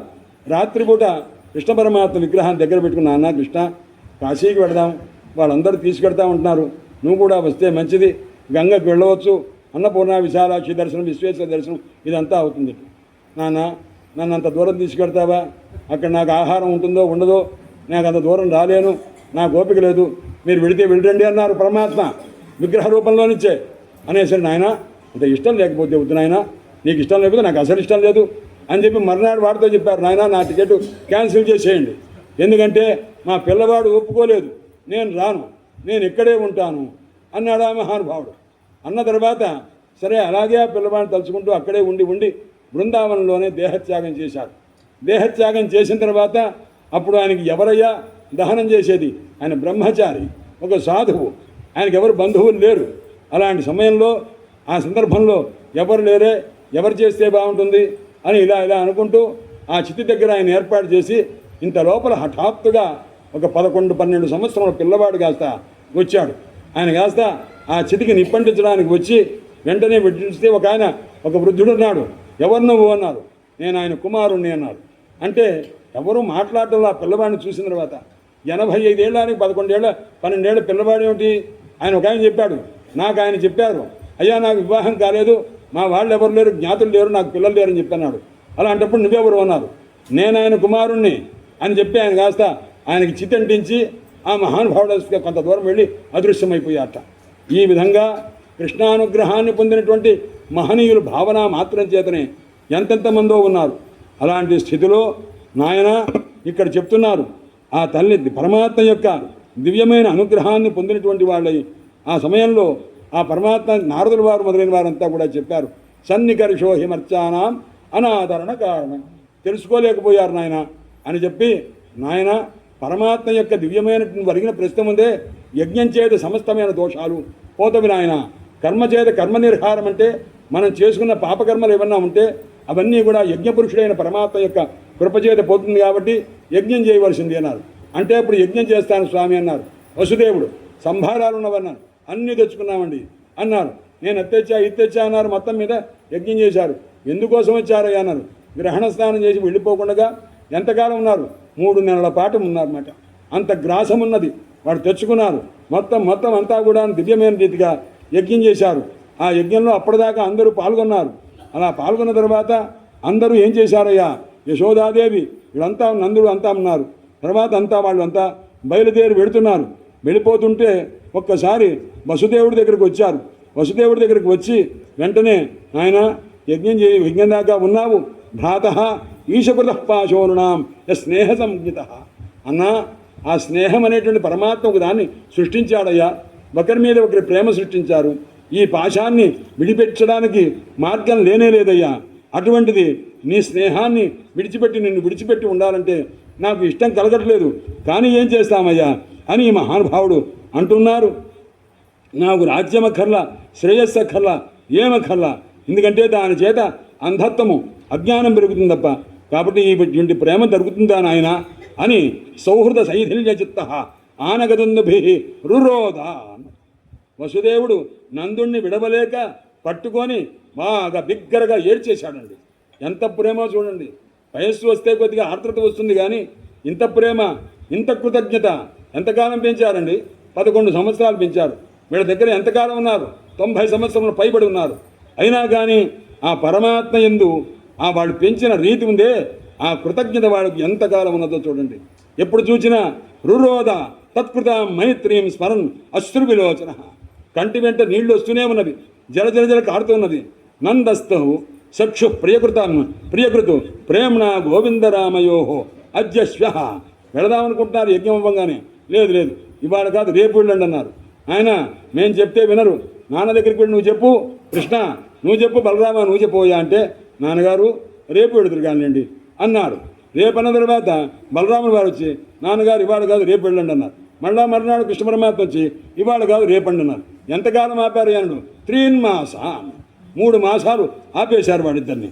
ఈ విధంగా మహానుభావుడు మాసాం స్త్రీని ఎదురు మానుతో అవసతు. అప్పుడు ఎవరిని గౌరవించారయ్యా అన్నారు. వసుదేవుడు మొదలైన వారంతా రోజు ఆ నందుల వారికి అన్నీ ఏర్పడినవా లేదా, ఆయనకి ఏమైనా అసౌకర్యం ఉందేమో, జాగ్రత్త, ఒక్కటి ఆయన ఎత్తి ఒక వస్తువు పట్టుకోవడానికి వీలేదు అని అంత జాగ్రత్తగా వాళ్ళ చేత గౌరవింపబడ్డవారై నంద యశోదరు ఉన్నారన్నమాట. ఏమి వైభవం చూడండి. వాళ్ళు ఎటువంటి వాళ్ళయ్యాను.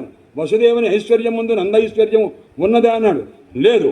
కానీ నందుని యొక్క ఐశ్వర్యం ముందు వసుదేవాదుల యొక్క ఐశ్వర్యం ఉందా? అసలు లేనేలేదు. గోలోకవాసి కృష్ణ పరమాత్మ కుమారుడుగా ఇక్కడ ఆవిర్భవించారండి. అందుకోసమని ఆ మహానుభావుని యొక్క గొప్పతనాన్ని ఎంతగా గౌరవిస్తారో ప్రేమమూర్తులు వాళ్ళంతా కూడా.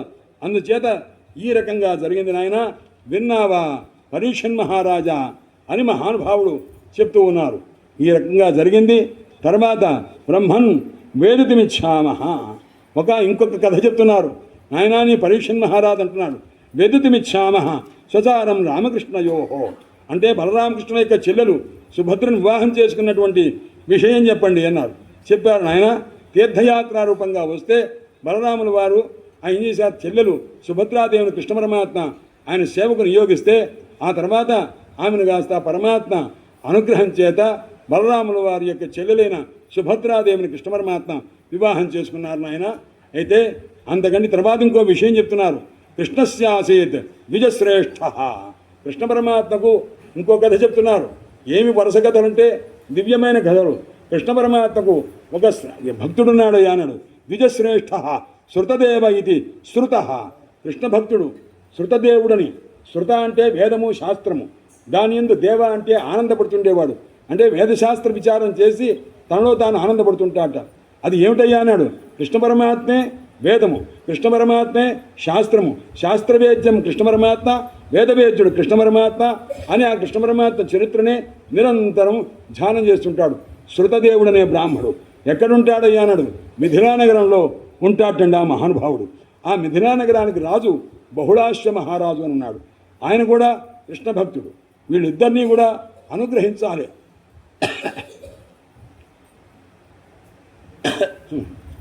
హరయే నమః శ్రీ హరయే నమః శ్రీ హరయే నమః.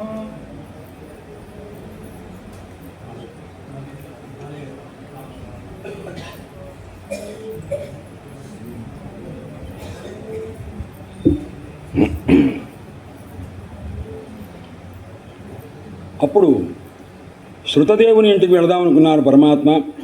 అలాగే బహుళాశ్వ మహారాజు కూడా కృష్ణ పరమాత్మ దర్శనాకాంక్షి అయి ఉన్నాడు.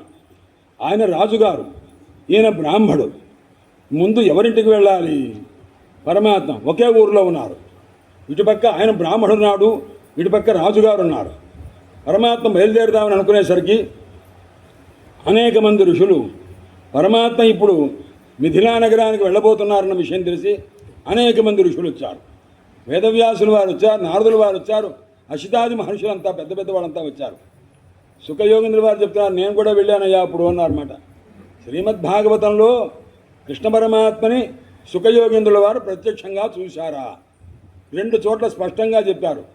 భీష్ముల వారి నిర్యాణ సమయంలో సమస్తమైన ఋషులతోటి కూడుకొని కృష్ణ పరమాత్మ ఉన్నప్పుడు భీష్మ నిర్యాణాన్ని చూసింది సుఖయోగేంద్రుల వారు. నేను కూడా చూశాను, అహం నేను కూడా ఉన్నానంటారు. తర్వాత మళ్ళా రెండోసారి ఎక్కడున్నారయ్యా అన్నారు. ఇక్కడ ఈ శృతదేవుని దగ్గరికి బహుళాశ్వ మహారాజు దగ్గరికి పెడుతున్నప్పుడు సుఖయోగేంద్రుల వారు కూడా ఉన్నారు. ఆయన కూడా వచ్చారు. ఇంతమంది కలిసి ద్వారక నుంచి మిథిలానగరం దగ్గరికి వచ్చారు. మిథిలానగరం దగ్గరికి వచ్చేసరికి ఇప్పుడు రాజుగారింటికి వెళ్ళాలా, బ్రాహ్మణోత్తమునింటికి వెళ్ళాలా అన్నారు. మామూలుగా అయితే ఎవరైనా ఏం చేస్తారో అన్నారు. ముందు రాజుగారింట్లో సత్కారం బాగా జరుగుతుంది పెడతారు. పరమాత్మ ఏం చేశారో అన్నారు. బ్రాహ్మణింటికి వెళ్ళారా అన్నారు. లేదండి ఇద్దరిళ్ళకి వెళ్ళారండి అన్నారు. ఇద్దరిళ్ళకి ఒకేసారి ఎలా వెళ్తారు? ఇలా వెళుతున్నారు. ఇటు రాజుగారిల్లు, కొన్ని మైళ్ళు పెడితే ఇటు రాజుగారిళ్ళు, కొన్ని మైళ్ళు పెడితే ఇక్కడ ఆయన ఇల్లు. కాబట్టి దూరంగా దూరంగా ఉన్నారుగా. అందుకోసం ఇక్కడ దాకా వచ్చిన తర్వాత పరమాత్మ తన సంకల్పం చేత ఎంతమంది నేనున్నానో నా వెంట ఎంతమంది వచ్చారో ఆ అందరూ కూడా 2 రూపములు ధరించుదురు గాక. ఇది పరమాత్మ చేసిన సంకల్పం. కాబట్టి ఒక కృష్ణ పరమాత్మ ఆయన పరివారం ఎంతమంది అయితే వచ్చారో ఒక జట్టంతా ఇటు వెళ్ళారు. ఇంకో కృష్ణ పరమాత్మ ఇంకా మిగతా ఋషులు ఏ జట్టు ఉన్నారో వాళ్ళమంతా తలా వేరే వేరే రూపాలతోటి, అంటే అదే రూపం. 2 సుఖయోగినులు, 2 నారదులు, 2 వశిష్ఠులు, 2 విశ్వామిత్రులు, 2 అసితులు ఇలా తయారయ్యారు. 2 జట్లుగా ఇటుపక్క అటుపక్క వెళ్ళారు. ఒకేసారి వెళ్ళారండి. ఒకేసారి వెళ్ళి అక్కడ ఉండేసరికి ఆ శృతదేవుడు ఆనందపడ్డాడు. ఆ పైన ఉత్తరీయంగా తీసి గిర గిర గిర గిర తిప్పి విసిరివేసి నాట్యం చేశాడండి.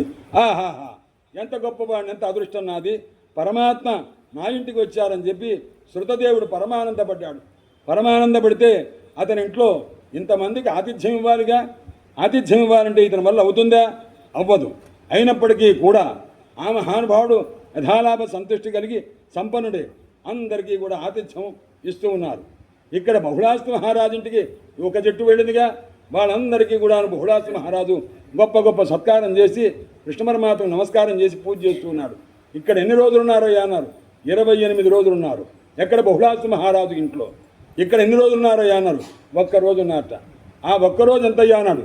ఈయన 28 రోజులు కాలం ఎంత పట్టిందో సగం కాలం అంటే 14 రోజుల పరిమితి కలిగిన పగలు, 14 రోజుల పరిమితి కలిగిన రాత్రి పరమాత్మ చేశారన్నమాట. అంటే ఈ 28 రోజులు ఇక్కడ కూడా ఉన్నారు. ఎందుకంటే ఆయన 14 రోజులు గడిచిందండి. అప్పుడు పరమాత్మ శృతదేవుని ఇంట్లో ఎంత అయిందన్నాడు? ఇప్పుడే పగలైందంటే ఇక సాయంత్రం అవుతున్నదండి అనుకున్నారన్నమాట. అంటే 14 రోజుల పాటు ఉండే పగలు అక్కడ ఉన్నారు. ఆ తర్వాత 14 రోజులు రాత్రిగా ఈ రాత్రి అంతా అక్కడ ఉన్నారన్నమాట. ఎన్ని రోజులు ఉన్నారయ్యా బహుళాస్తి మహారాజు దృష్టిలో? మా ఇంట్లో 28 రోజులు ఉన్నారండి అన్నారు.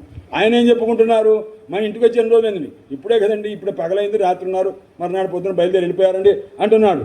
ఇంతకు వీళ్ళు వెళ్ళేటప్పుడు మళ్ళా తిరిగి వచ్చేటప్పుడు ఏం చేశారు పరమాత్మ? వీళ్ళిద్దరికీ కూడా ఇటుపక్క పరమాత్మ ఇటుపక్క పరమాత్మ వీళ్ళిద్దరికీ కూడా సత్వ ఉషిత్వ ఆదేశం, వాళ్ళిద్దరికీ జ్ఞానోపదేశం చేశారు. పరమాత్మ జ్ఞానోపదేశం అంటే సన్మార్గమాదిశ్య అంటారు. సన్మార్గాన్ని చెప్పారు. సన్మార్గం అంటే ఏమిటండి అన్నారు? అంటే వేద మార్గాన్ని ఉపదేశం చేశారు నాయన. అంటే వేద మార్గం అంటే ఏమిటి అన్నాడు? పరబ్రహ్మతత్వాన్ని ఉపదేశం చేశారు. ఆ రకంగా చేసి మళ్ళా తిన్నగా వచ్చారండి. వచ్చి ఎక్కడికి వచ్చారు? ఎక్కడైతే విడిపోయి 2 జట్లు అయ్యారో అక్కడికి వచ్చేసరికి అందరూ కలిశారు, ఒకే జట్టు అయ్యారు. అందరూ కలిసి మళ్ళా ద్వారకకు వెళ్ళారు. నాయన ఈ విధంగా జరిగింది సుమా అని పరీక్షన్ మహారాజుకు చెప్పారు. ఆశ్చర్యపడ్డాడు. ఆశ్చర్యపడి పరీక్షన్ మహారాజు అడుగుతున్నారు, అయ్యా ఒక్క సందేహం ఏమన్నారు మీరు? సన్మార్గాన్ని చెప్పారన్నారు కదా, సన్మార్గం అంటే ఏమన్నారు? వేద మార్గము, వేదోక్తమైన మార్గము అంటే ఏమిటయ్యా అన్నారు? ఆత్మను గురించిన ఉపదేశం చేశారు అన్నారు. ఆత్మను ఉపదేశం చేశారంటే ఆత్మ అంటే ఎలా ఉంటుందండి అని అడిగారన్నమాట. ఎందుకంటే ఆత్మకు గుణములున్నవా అన్నారు. నిర్గుణమైనటువంటి పరబ్రహ్మతత్వమునకు అసలు ఏదన్నా ఒక వ్యక్తి గురించి మీరు చెప్పాలనుకోండి, ఆ వ్యక్తి గురించి అయ్యా సన్నగా ఉన్నాడో, లావుగా ఉన్నాడో, తెల్లగా ఉన్నాడో ఏదో ఒక గుణం చెప్పకుండా వ్యక్తిని మీరు చెప్పడం కుదరదు. నిర్గుణమైన గుణము లేని ఒక వ్యక్తిని వర్ణించండి, మీ వల్ల కుదురుతుందా? కుదరదు. అందుకోసమే గోపికలు ప్రేమ పత్రం రాద్దామని అంతా రాసి ఏం చేశారు? ఆయన ఒకటి చెప్తే ఒకటి తప్పు అంటున్నారు. మీరు అంటే తప్పు, నువ్వు నువ్వు అంటే బాగుండదు, ప్రియా అంటే గొప్ప తెచ్చుకుంటాడేమో, తీసుకొట్టేసేయి అని చెప్పి మొత్తం చించి పారేసి ఓ తెల్లకాయతం పంపించారు ఆయనకి. అదేమిటయ్యా నన్ను లెటర్? పరమాత్మ ఏమన్నా గుణం ఉందే అన్నారు. లేదు, నిర్గుణమైన పరబ్రహ్మ స్వరూపం ఇలా ఉంటుంది అని పంపించారన్నమాట. అందువల్ల పరమాత్మను వర్ణించడానికి ఏమైనా గుణములుంటే ఆయన సగుణం అవుతాడు, సగుణమైతే సాకారం అవుతాడు, సాకారమైనటువంటి స్వరూపం ఉంటుంది. కానీ పరమాత్మ ఆత్మస్వరూపం ఉంటున్నారు. ఆత్మకు గుణం ఉన్నదే, నిర్గుణం కదా. కాబట్టి భగవన్ చెప్తాను, బ్రహ్మణ్య నిర్దేశ్యే నిర్గుణే గుణవృత్తయ కథంచరంతి శృతయ సాక్షాత్ సదసతః పరే అన్నారు. దివ్యమైన శ్లోకం. ఇక్కడి నుంచి చెప్పడం కష్టమండి. ఇది శృతి గీతలు అంటారు. వేదాలన్నీ కలిసి కృష్ణ పరమాత్మని వర్ణించడం ఇక్కడ. ఎందుకయ్యా అన్నారు? ఆయన ఇంట్లో ఎన్ని రోజులు ఉన్నారండి? ఆ రాజుగారింట్లో 28 రోజులు. ఆ 28 రోజులు ఉన్నందుకు 28 శ్లోకాలు ఆ శృతి గీతలు అన్నమాట. ఆ సన్మార్గాన్ని ఉపదేశం చేశారు. అందుకోసం 28. ఈ 28 కలిసి ఈ బ్రాహ్మణిట్లో ఎంతండి అన్నారు, ఒక్కరోజు అండి అన్నారు. ఆ తత్వం మొత్తం ఒక్క రోజులో ఆయన గ్రహించాడు. ఆయన 28 రోజుల్లో గ్రహించారు, ఈయన ఒక్క రోజులో గ్రహించారు. ఉషిత్వ ఆదిశ్య సన్మార్గం. అయితే అడుగుతున్నారు ఇప్పుడు పరీక్షన్ మహారాజు, అయ్యా పరబ్రహ్మతత్వం నిర్గుణం అన్నారుగా, నిర్గుణమైన పరబ్రహ్మతత్వాన్ని వేదాలు వర్ణించినట్టున్నాం కదా, వేదాలు వర్ణించాలంటే ఏం వర్ణిస్తవి? నామాన్ని వర్ణిస్తవి, రూపాన్ని వర్ణిస్తవి, గుణాలని వర్ణిస్తవి తప్ప ఇంతకంటే శబ్దాలు చేయగలిగిన ఏముంది? శబ్దాలు ఎప్పుడూ నిర్గుణమైన తత్వాన్ని చెప్పగలిగిన సామర్థ్యం శబ్దములకు లేనే లేదు. అయ్యా రాముడు వచ్చాడయ్యా అంటుంటారు అనుకోండి, ఆ రాముడు అన్నవాడు వస్తాడనమాట.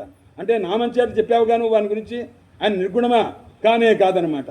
అయితే నల్లటివాడు వచ్చాడయ్యా అన్నాడు అనేసరికి కృష్ణ పరమాత్మ నల్లటివాడు అన్నారుగా, గుణం ఉన్నట్టేగా, గుణాన్ని చెప్పారుగా, గుణం చెప్పకుండా శబ్దాన్ని చెప్పడం చూద్దాం, గుణరహితుడైన పరమాత్మని యొక్క స్వరూపం చెప్పడం చూద్దాం. కుదరదు. నిర్గుణం అండి అన్నారు. నిర్గుణం అంటే గుణము లేనివాడన్న విషయాన్ని ఒక ధర్మాన్ని చెప్పారుగా, అది కూడా శబ్దమే. ఆ శబ్దం వల్ల గుణములే చెప్పబడ్డది తప్ప గుణహీనమైన గుణరహితమైన పరమాత్మ చెప్పబడనట్టే. కాబట్టి నాయన వేదములు చెప్తే మాత్రం ఏం చెప్తావయ్యా? నామ రూప గుణ క్రియల్ని చెప్పాలి. ఇవి చెప్పకుండా శబ్దం యొక్క ప్రవృత్తే లేదు. అది వైదిక శబ్దం కావచ్చు, శాస్త్రీయ శబ్దం కావచ్చు, ఏ శబ్దం కావచ్చు. అందువల్ల ఎతో వాచో నివర్తంతే అప్రాప్య మనసా సహా. వాక్కులు కాస్త పరిగెత్తుకుంటూ వెనక్కి వచ్చినవి. ఎందుకు వచ్చారన్నారు? నాకు చేతకాకు వచ్చామన్నారు. ఏం చేతకాకు వచ్చారు? పరమాత్మని వర్ణించడం చేతకాకు వచ్చామన్నమాట. పరమాత్మను వర్ణించాలంటే నిర్గుణము, నిర్గుణాన్ని వర్ణించగలిగే సామర్థ్యం లేదుగా, అందుకోసం మనస్సుతో సహా వెనక్కి వచ్చినామన్నమాట. అందుకోసం నాయన వేదములు పరమాత్మను స్తోత్రం చేశారంటున్నారే, వేద మార్గాన్ని చెప్పారంటున్నారే, వేదం చేత పరమాత్మ తత్వాన్ని చెప్పారంటున్నారే, పరమాత్మని వేదాలతో శబ్దాలతో ఎలా చెప్తారు? చెప్తే గుణం చెప్పాలి, రూపం చెప్పాలి, క్రియ చెప్పాలి, వస్తువు చెప్పాలి. ఇది లేదు కదా పరమాత్మకి అని పరీక్షన్ మహారాజు అడిగారు. ఈ ప్రశ్న ఒక్కటి. ఇంకా చెప్తే శ్రీధర స్వామి వారు ఇక్కడ ఇంత విస్తృతమైన వ్యాఖ్యానం రాశారు. ఆయన రాస్తే ఆయన్ని మించి రాశారు వంశీధర శర్మ. అందుకోసమని అక్కడ ప్రశ్నతో అయిపోతుంది మన కాలక్షేపం అంతా.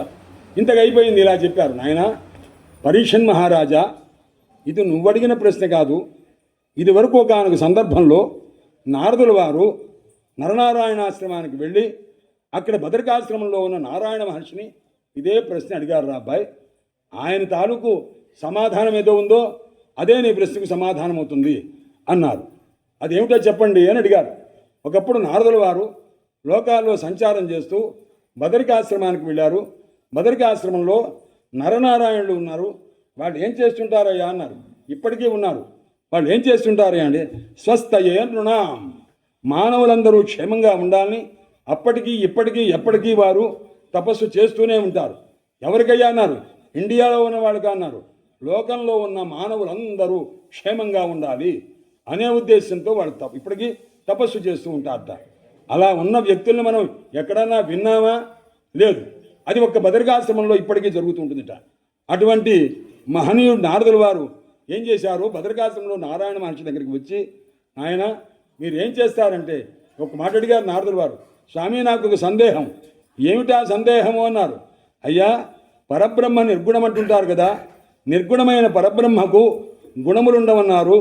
అలాంటి ఆ వేదములు పరబ్రహ్మతత్వాన్ని ఎలా వర్ణించినవో నాకు చెప్పండి అని అడిగారు. అడిగిన వారు ఎవరు? నారదుల వారు అడిగారు. నారదుల వారు అడిగేసరికి అప్పుడు చెప్తున్నారు నారాయణ మహర్షి, నాయన నారద, ఈ ప్రశ్న నువ్వు అడగడం కాదు. ఇంతకుముందు ఒకనొక చోట ఒక దివ్యమైనటువంటి జనలోకం అని ఉంది. అంటే సువర్లోక, మహర్లోక, జనలోక, తపోలోక. ఈ ఊర్ధ్వలోకాల్లో జనలోకం అని ఒక లోకం ఉన్నది. ఆ లోకంలో ఒక పెద్ద సమావేశమైంది. ఎవరయ్యా అన్నారు? బ్రహ్మనిష్ఠులైన వాళ్ళందరికీ కూడాను ఒక సభ చేశారు. ఆ సభలో కూర్చొని సనందనుల వారిని అనేక మంది ఋషులు అడిగారు. వారు ఏ ప్రశ్న అడిగారో నీవు ఆ ప్రశ్నే అడిగావు నాయన. నా సనందనుల వారు వాళ్ళందరికీ సమాధానం చెప్పారు. ఆ సమాధానమే నీ ప్రశ్నకు సమాధానం నాయన అని చెప్తున్నారు. అంటే నారదుల వారు అడిగారు, స్వామి, నేను లేని బ్రహ్మసభ, బ్రహ్మమాసక్తుడిన బ్రహ్మకుమారుడైన నేను లేకుండా బ్రహ్మసభ ఎక్కడుంది అన్నారు. నాయన, నువ్వు ఆ సభకి హాజరు కాల. ఎందుకంటే నువ్వేం చేశావంటే, నేను శ్వేతద్వీపంలో ఉన్న శ్రీ మహావిష్ణు యొక్క స్వరూపం దర్శించాలని బయలుదేరి వెళ్ళావు. శ్వేతద్వీపంలో అనిరుద్ధమూర్తి, పరమాత్మ యొక్క అనిరుద్ధమూర్తి ఉన్నది. అది దర్శనం చేసుకుందామని నువ్వు అక్కడికి వెళ్ళావు. అక్కడికి వెళ్ళిన సందర్భంలోనే ఇక్కడ బ్రహ్మసభ జరిగింది. ఆ సందర్భంలో నువ్వు పాల్గొనలేదు నాయన అన్న. ఆహా అలాగా స్వామి, అది ఏం జరిగిందో చెప్పండి అన్నారు. అప్పుడు వాళ్ళందరూ కలిసి, ఋషులందరూ కలిసి సనంతనుల వారిని ఉన్నతాసనమిచ్చి కూర్చోబెట్టి, నాయన వీళ్ళందరూ సమానమైన జ్ఞానం గలవాళ్ళే, ఎవ్వరూ తక్కువ లేదు, కానీ ఒకళ్ళని వక్తగా పెట్టాలి. వక్తగా పెట్టి మిగతా వాడు శ్రోతగా ఉండి వినాలి. నాకు తెలిసినంతే ఆయనకి తెలిస్తే ఆయన చెప్పేది నేను వినేది ఏమిటి అని అనుకుంటాం మనం. కానీ బ్రహ్మసభ అంటారు. కర్మసత్రము బ్రహ్మసత్రము అని రెండు సత్రములు ఉన్నాయి. సత్రం అంటే యాగములు. కర్మసత్రంలో 18 మంది ఉంటారు. యజ్ఞం చేసే యజమాని, అతని భార్య, 16 మంది ఋత్విక్కులు ఉంటారు. వాళ్ళు ఎవరయ్యా అంటే తమకు సంబంధించినటువంటి కర్మలు చేయించడంలో నిపుణులై ఉంటారు. దాన్ని ఏమంటారు? కర్మసత్రము అంటారు. బ్రహ్మసత్రము అంటే అందరూ బ్రహ్మజ్ఞాన సంపత్తులై ఉంటారు. ఉండి ఒక వ్యక్తిని మాత్రం భక్తగా పెట్టుకొని మిగతా వాళ్ళంతా ఆయన చెప్తుంటే వింటూ ఉంటారు శ్రద్ధగా. దీన్ని బ్రహ్మసత్రము అంటారు. శ్రీధర స్వామి వారు ఈ వ్యాఖ్యానం చేశారు. అందువల్ల ఇప్పుడు బ్రహ్మసత్రంలో సనందన, సనత్కుమార, సనత్సుజాతులు 4 ఉంటుండగా సనందనుల వారిని ఉన్నతాసనం మీద కూర్చోబెట్టి ఆ ఋషులందరూ అడిగిన ప్రశ్న ఏమిటయ్యా అన్నారు. బ్రహ్మణ్య నిర్దేశే, ఆయన పరమాత్మ స్వరూపుడమైన ఓ సనందన మహర్షి నిర్గుణమైన పరమాత్మను వర్ణించడానికి వేదములు ఎలా సమర్థములైనవి? పరమాత్మ నిర్గుణమైతే నామ రూప క్రియా స్వరూపములు ఉండవు కదా, అలాంటి పరమాత్మని వేదాలు ఎలా వర్ణించినవండి అని అడిగారు. అంటే ఇప్పుడు సనందనుల వారు దానికి సమాధానం చెప్పారు. ఆ సమాధానమే నాయన నారద, నీకు కూడా సమాధానం నారాయణ మహర్షి చెప్పారు. నాయన పరీక్షన్ మహారాజా, నీకు కూడా అదే సమాధానం రా అబ్బాయి అని సుఖయోగేంద్రుల వారు పరీక్షన్ మహారాజుకు చెప్పారు. అందుచేత ఈ రకంగా భక్తుల శ్రోతృ సంప్రదాయం 3 తరముల 3 వరుసగా ఉన్నది. ఇప్పుడు సనందనుల వారు చెప్తున్నారు, నాయన శ్రీమన్నారాయణమూర్తి స్వసృష్టమిదమాపీయ, తాను సృష్టించిన మొత్తం ప్రపంచాన్ని కాస్త తాను లయం చేసుకొని ఒక్కసారి దివ్యమైన నిద్రలో ఉన్నట్టండి. అంటే లయమైపోయి పరమాత్మ ఏం చేస్తున్నారు అన్నది గాఢ నిద్రలో ఉన్నట్టుగా పరమాత్మ విశ్రాంతి తీసుకుంటున్నారు. అప్పుడు మళ్ళా సృష్టి చెయ్యమని వేదాలు కాస్త వచ్చి పరమాత్మని ప్రార్థిస్తున్నవి. ఎలా వచ్చినవి? మొత్తం 28 మంది వచ్చారటండి. వేదముల్లో ఉన్న విషయాలు ప్రధానంగా ఎన్నున్నవి అని విచారం చేశారు. చేస్తే 28 విషయాలు చెప్పారు తప్ప 29వ విషయము వేదంలో లేనే లేదు. ఎన్ని వేదాలు వెతికినా ఇంతే అనమాట. అంటే ఒక గ్రూపుగా అనమాట. భగవంతుడి యొక్క భక్తితత్వాన్ని చెప్పింది ఒకటి, పరమాత్మ యొక్క కర్మ వైశిష్ట్యాన్ని చెప్పింది ఒకటి, పరమాత్మ యొక్క జ్ఞాన వైశిష్ట్యాన్ని చెప్పింది ఒకటి.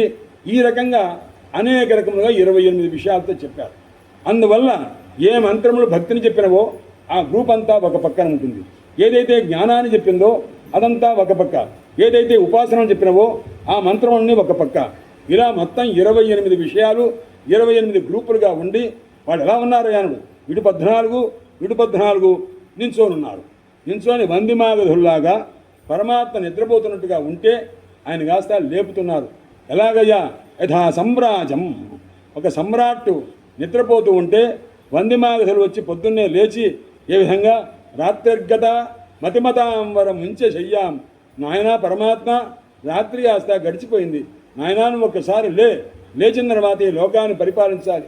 జగదంబని కూడాను మహానుభావులు చెప్తారు. భగవత్పాదులు వారు రాసినట్టు, కాళిదాసు రాసినట్టు కూడా చెప్తుంటారు. ఉషసి మాగధ మంగళ గాయనై జడితి జాగృహి అతి కృపాత్మ కటాక్ష నిరీక్షణై జగదంబ సుఖీకురు. అమ్మ త్రిపుర సుందరి ఉషసి, మా ఉషకాలమైన తల్లి, లేమ్మా లే తల్లి, లేవలసింది. జటితి జాగృహి, తొందరగా లేమ్మా లే. ఎందుకంటే నువ్వు ఒక్కసారి లేవాలి, కళ్ళొక్కసారి తెరవాలి. ఆ కళ్ళలో ఒక ఆర్ద్రత ఉంటుంది తల్లి. ఆ ఆర్ద్రతను మేము చూసి మా కష్టాలన్నీ మర్చిపోవాలి కదమ్మా, అందుకోసం లేమ్మా, లేచి ఒక్కసారి కళ్ళు తెరుమ్మా అని అడుగుతున్నారు.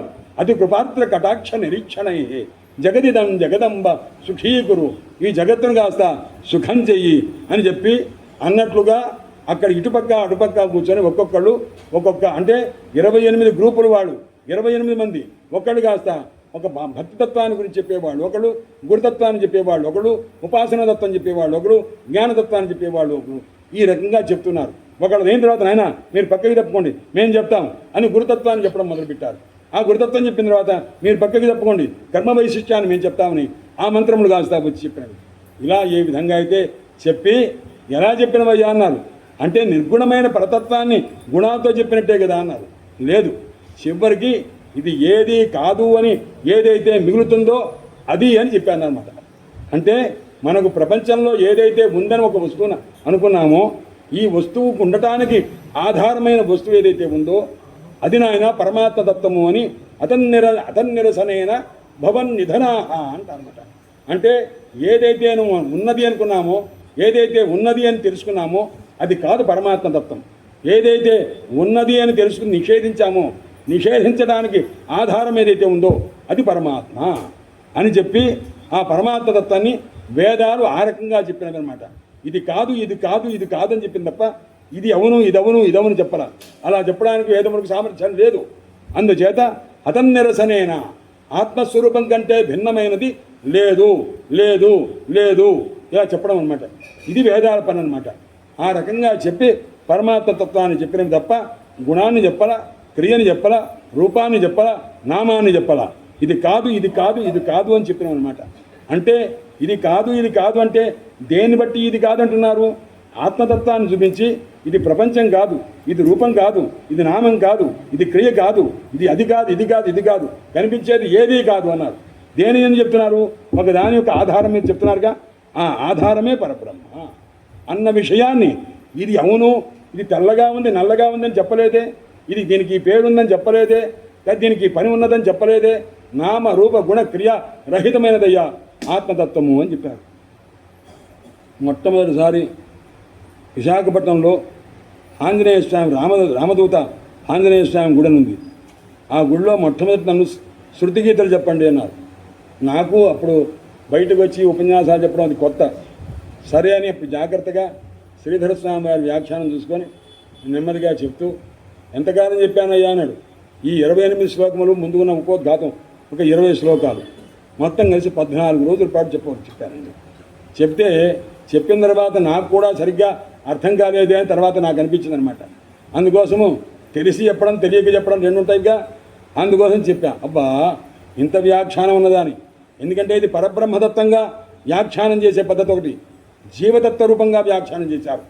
భారతానికి వ్యాఖ్యానం చేసిన నీలకంఠ పండితుడు ఆయన చెప్తారు, నాయన నిద్రపోతున్నటువంటి పరమాత్మని మేలుకొల్పడం కాదు, అజ్ఞానంలో పడి ఉన్న జీవుణ్ణి మేలుకొల్పడం కోసం పరమాత్మ ఈ రకంగా చెప్తున్నారయ్యా అన్నారు. జహి జహి జహ్యజాం అజితదోష గృభీత గుణాం అని ప్రారంభం. నాయన జీవ నీ అజ్ఞానాన్ని విడిచిపెట్టరా, పరమాత్మ స్వరూపాన్ని తెలుసుకోరా అని జీవుణ్ణి మేలుకొల్పి వాడిని పరమాత్మకు అభిముఖంగా చెప్పడం కోసమని ఆయన వ్యాఖ్యానం రాశారు. భారతానికి వ్యాఖ్యానం రాసిన నీలకంఠ పండితుడు. కానీ భాగవతంలో శ్రీధర స్వామి వారు ఏం చెప్పారు? నిద్రిస్తున్న పరమాత్మ నాయన మళ్ళా సృష్టి చేయాలి, చేయవలసిన కర్తవ్యం మీది అని చెప్పి ఈ లయం చేశారు. ఇప్పుడు మళ్ళా సృష్టి చేయండి, జయ జయ జజాం స్వామి. అవిద్య అంటే మాయను కాస్త విడిచిపెట్టండి, మాయను విడిచిపెడితే మళ్ళా మీరు ఒక్కసారి మేల్కొని దివ్యమైన ప్రపంచాన్ని సృష్టి చేయాలి అని చెప్తున్నారన్నమాట. అజ అంటే సంస్కృతంలో మేక అని అర్థం అనమాట.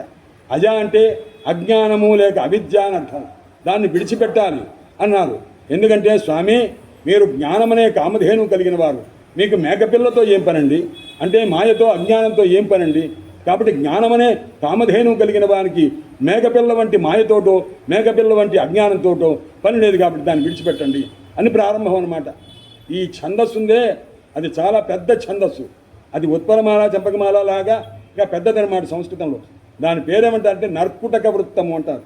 నర్కుటక వృత్తం అంటే అనేక మంత్రముల యొక్క సముదాయం కూడా చెప్పలేని అర్థాన్ని ఈ ఛందస్సు చెప్తుందయ్యా అని దానికి అర్థం అనమాట.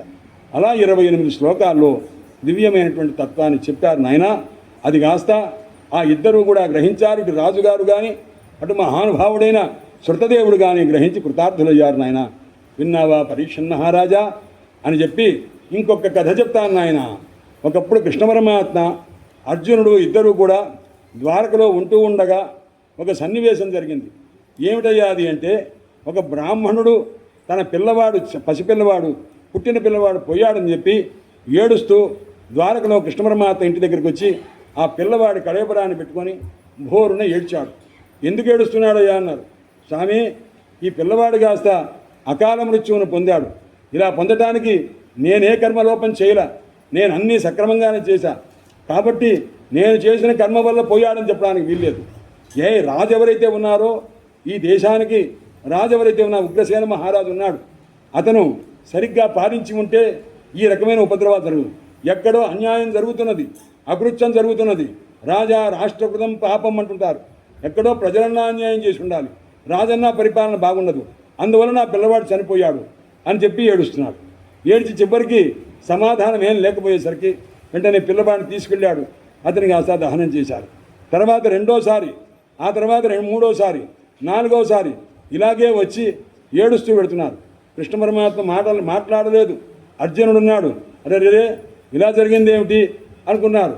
అంటే బావే మాట్లాడేదిగా మనం ఎందుకు లేని ముందు ఊరుకున్నాడు, చూశాడు. తర్వాత ఈసారి వచ్చేటప్పుడు ఆయన ఎవ్వరూ లేరే, వీరులు లేరా, రక్షించేవాళ్ళు లేరా, ఒక పిల్లవాడిని రక్షించడం కూడా చేత కాదా, పరాక్రమం లేదా, ఇలా అంటం మొదలుపెట్టాడు. అలా మళ్ళా 4 పోయారు, మొత్తం 8 మంది పోయారు, ఎవ్వరూ రక్షించలేదు. అతను కాస్త గుండెలు బాదుకుంటూ పిల్లల్ని తీసుకుంటున్నాడు, దగ్ధం చేసేస్తున్నాడు. చివరికి మన కాస్త తప్పి ఏదో పాతి పెట్టడం ఇట్లాంటివి వచ్చేస్తున్నారు. చేస్తుంటే 9వసారి వచ్చేసరికి నాయనా కృష్ణ ఏమయ్యా, ఏమీ పలకట్లేదు, ఇదేనా చేసేది, ఏదో అన్యాయం జరుగుతుంది, మీరు చూడట్లేదే అన్నారు.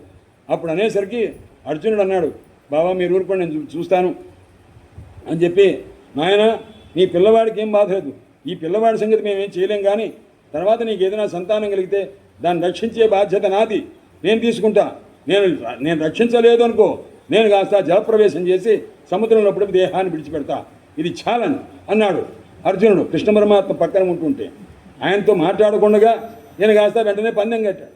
కృష్ణ పరమాత్మ ఇట్లా చూస్తున్నాడు, ఏమిటి మాట్లాడుతున్నాడు వీడు అని చెప్పి. ఎందుకంటే 9 మందిని తానే రక్షించలేదు, అర్జునుడు నేను రక్షిస్తాను 10వ దాన్ని అన్నాడు. ఆ తర్వాత మళ్ళా 10వ పిల్లవాడు కాస్త పుట్టాడు.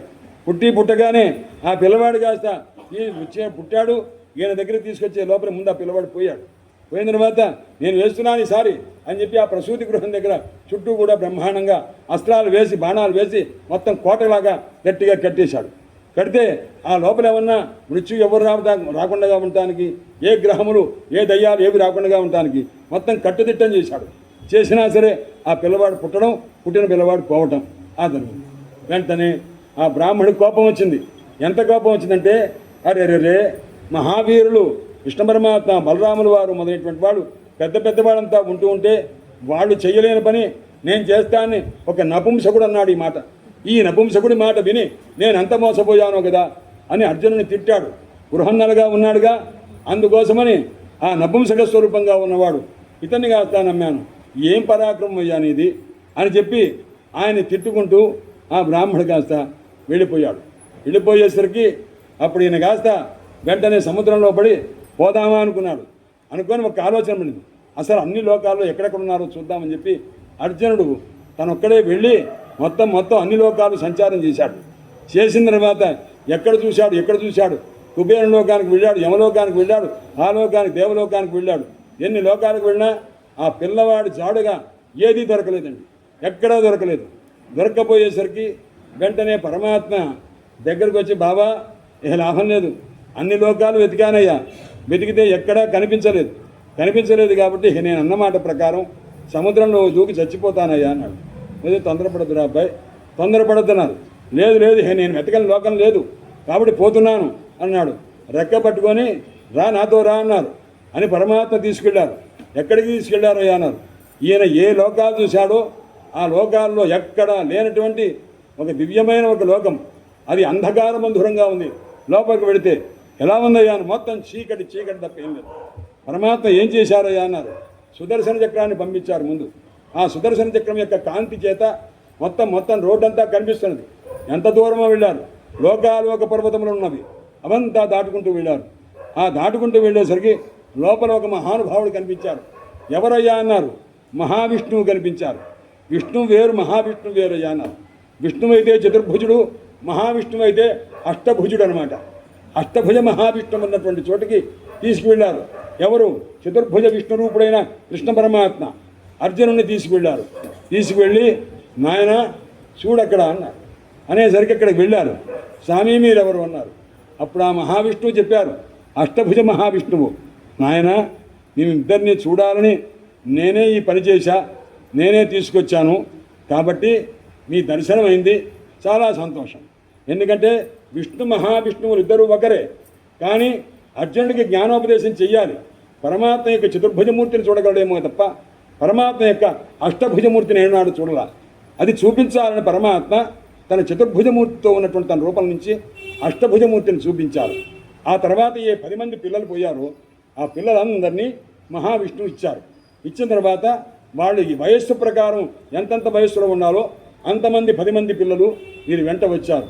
వచ్చేసరికి పరమాత్మ ఏం చేశారు? కృష్ణ పరమాత్మ అర్జునుడితో తీసుకొని మొత్తం ఆ 10 మంది పిల్లల్ని కాస్త ఆ బ్రాహ్మడికి ఇచ్చి, ఆయన ఈ పిల్లలు వీరంతా కూడాను ఆ మహావిష్ణువు యొక్క రక్షణలో ఉన్నారు, వీళ్ళు కృతార్థులవుతారు, జాగ్రత్తగా చూసుకున్నారు. అంటే ఆ బ్రాహ్మణుడు నమస్కారం చేసి ఆ మహానుభావుని యొక్క చుట్టూ కూడా ప్రదక్షిణ చేశాడు. కృతార్థుడయ్యాడు. నాయన వింటున్నావా పరీక్షన్ మహారాజా అని సుఖయోగేంద్ర వారు చెప్పారు. ఇలా ఉంటూ ఉండంగా ఒక రోజున మహాతల్లి దేవకీదేవి అడిగింది, నాయనా కృష్ణ మహానుభావుడివి, నువ్వు ఎంతెంతో పని చేశావు, నాకు ఒక కోరిక ఉంది, తీరుస్తావా నాయన? తల్లి చెప్పు నీకేం కావాలో అన్నారు. అంటే నువ్వు చదువుకున్న తర్వాత గురువుగారి పిల్లవాడు ఎప్పుడో ఎన్నేళ్ల క్రితం చనిపోతే గురువుగారి భార్య అడిగిందని చెప్పి ఎక్కడి నుంచో తీసుకొచ్చి ఎక్కడో సుతరలోకంలోనే ఎక్కడో ఉంటే తీసుకొచ్చి ఆ పిల్లవాడిని కాస్త ఇచ్చావుట. మరి నాకు కూడా మా అన్నయ్య కంసుడు నీకంటే ముందు, మీ అన్నకంటే ముందు 6గురిని చంపేశాడు. ఆ పిల్లలను ఒకసారి చూడాలని చూపిస్తావా నాయన అన్నారు. తప్పకుండానమ్మా అన్నారు. వెళ్ళారు. ఎక్కడున్నారయ్యా అన్నారు. సుతరలోకంలో ఉన్నారు, బలిచక్రవర్తి ఉన్న లోకంలో ఉన్నారు. ఆ ఉన్నటువంటి వాళ్ళని కాస్త వెతికి అక్కడికి వెళ్ళి ఆ 6గురు పిల్లల్ని తీసుకొచ్చారు. ఎందుకు వాళ్ళు ఆ రకంగా చనిపోయారు? కృష్ణ పరమాత్మ ఇక్కడ ముందు పుట్టిన వాళ్ళు అంటే వాళ్ళు మరీచి అని బ్రహ్మదేవుని యొక్క కుమారుడు మరీచి. ఆ మరీచి యొక్క కుమారులు 6గురు ఉన్నారు. స్మర, ఉద్గీత ఇత్యాది పేర్లతోటి. ఆ 6గురు కూడా ఏం చేశారంటే బ్రహ్మదేవుని వెటకారం చేశారు. అంటే తాతగారిని పట్టుకొని వెటకారం చేశారు. ఏమని వెటకారం చేశారయ్యా అన్నాడు. ఏం తాతవయ్యా, నువ్వు కాస్త నీ కూతుర్నే నువ్వు పెళ్లి చేసుకున్నావుట, మాకు చాలా అవమానంగా ఉంది నీ గురించి చెప్పుకోవటం అంటే మొదలుపెట్టారు వాళ్ళు. ఎందుకంటే సరస్వతీదేవిని సృష్టించి ఆయన వివాహం చేసుకున్నారని. అందుచేత వీడు కాస్త వెటకారంగా మాట్లాడేసరికి బ్రహ్మదేవుడు ఉపేక్షించి ఒకసారి చూశారు. పదే పదే అంటుంటే కోపం వచ్చింది. ఆయన మీరు చాలా తమోగుణంగా మాట్లాడుతున్నారు, మీరు రాక్షసులు అయిపోతారు రా అబ్బాయి అని చెప్పి అన్నారన్నమాట. అన్న తర్వాత వాడు రాక్షసులు కావడం జరిగింది. ఆ తర్వాత కంసుని చేతిలో పోవటం కూడా జరిగిందనమాట. ఆ రకంగా బాల్యంలోనే ఈ స్మర ఉద్గీతాదులంతా కూడా ఈ రకంగా చనిపోయారన్నమాట. ఆ చనిపోయినటువంటి వాళ్ళని ఉద్ధరించాలి ఇప్పుడు పరమాత్మ. అందుకోసం ఏం చేశారయ్యా, పరమాత్మ ఆ పిల్లల్ని కాస్త తీసుకొచ్చారు. తీసుకొచ్చేటప్పుడు వీళ్ళని ఎత్తుకోవాలిగా, కాబట్టి ఇటుపక్క ముగ్గురిని 6గురిని ఎత్తుకున్నారు. నేను ఎత్తుకుంటాను లేవయ్యా అని బలరాములు వారు అన్నారు. అన్న మీరు వద్దు, నేను చూసుకుంటాను కదా అని చెప్పి అన్నగారి చేత మోయించకుండా తానే 6గురు పిల్లల్ని మోసుకొని తీసుకొచ్చి దేవకీదేవికి అప్పచెప్పారు. ఏ పసిపిల్లలుగా పోయారో అదే రూపంతో వాళ్ళని కాస్త తీసుకొచ్చి ఇచ్చారు. పరమాత్మ హస్తస్పర్శ అయ్యేసరికి వాళ్ళు కృతార్థులైపోయారు అప్పటికి. ఆ తర్వాత వీళ్ళని తీసుకువెళ్ళి ఒక్కసారి దేవకీదేవి దగ్గరికి ఇచ్చారట. ఎప్పుడండి ఇది అన్నారు? పరమాత్మ మునిమన వాళ్ళు కలిగిన తర్వాత సంగతి ఇది జరిగింది. అప్పుడు చూస్తానని అడిగింది ఆవిడ. నా పిల్లల్ని చూపిస్తావా అని అడిగింది. అంటే చూపించి ఇచ్చారన్నమాట. ఆ పసిపిల్లని చూపించంగానే ఆ తల్లి యొక్క స్థనాల్లో నుంచి పాలు వచ్చినాయి. ఆ పాలు కాస్త ఆ పిల్లలందరికీ 6గురికి పిల్లలకి ఆ తల్లి దేవకీదేవి పాలు ఇచ్చిందిటండి. ఆ పాలు తాగారు.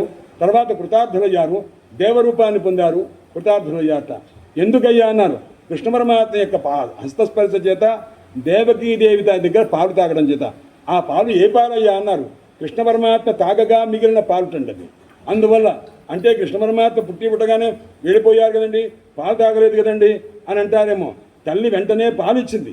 ఆ పాలిచ్చిన తర్వాత పరమాత్మ యొక్క అనుగ్రహం చేత నాయన నువ్వు అక్కడికి వెళ్ళవలసింది, ఈ రూపాన్ని కాస్త ఉపసంహరించవలసింది ఆ తల్లి అడిగింది. అందువల్ల ఆ కృష్ణ పీతశేషం గదాభృత అంటారు సుఖయోగేంద్ర వారు. నాయన గదాభృత్తైనటువంటి కృష్ణ పరమాత్మ తాగగా మిగిలిన పాలు తాగిన కారణం చేత వాళ్ళు 6గురు కూడాను కృతార్థులై స్వర్గలోకానికి వెళ్ళారా. అబ్బాయి విన్నావా నాయన? ఈ విధంగా పరమాత్మ యొక్క దివ్యమైన కథలు చెప్తూ ఉంటే సమయం గడుస్తుంది. ఆయన ఎంత గడిచినా సరే ఇంకా చెప్పాలనిపిస్తుంది. ఈ విధంగా దశమ స్కంధాన్ని సమాప్తి చేశారు. ఆ తర్వాత ఏకాదశ స్కంధం ప్రారంభమవుతున్నది. దీనికి ఏం పేరయ్యా దశమ స్కంధం అనుకుంటే నిరోధలీల అంటారన్నమాట. నిరోధలీల అంటే ఎవరైతే దుష్టులున్నారో వారిని సంహారం చేయడం అని ఒక అర్థం. పరమాత్మే ఆయనే సృష్టి చేసేది ఆయనే, లయం చేసేది ఆయనే. ఆ రకమైన ఒక రీతి ఉంటుంది ఇక్కడ. అందువల్ల దశమస్కంధమునకు నిరోధ లీల, కల్పించడము, కల్పించిన దాన్ని అంతర్ధానం చేయటము అని ఈ రకంగా చేశారు కాబట్టి నిరోధ లీల. ఇటు పైన ఏకాదశ స్కంధం ప్రారంభమవుతున్నది. ఏకాదశ స్కంధానికి ముక్తి లీల అని పేరు. ముక్తి అంటే ఏమిటయ్యా అన్నారు. జీవునకు ముక్తి ఉంటుంది, పరమాత్మ కూడా అవతార ముక్తి ఉంటుంది. ఆయన కూడా అవతారాన్ని ముక్తి అంటే విడిచేస్తారన్నమాట. జీవుడు జీవభావాన్ని విడిచి పరమాత్మ స్వరూపాన్ని పొందుతారు.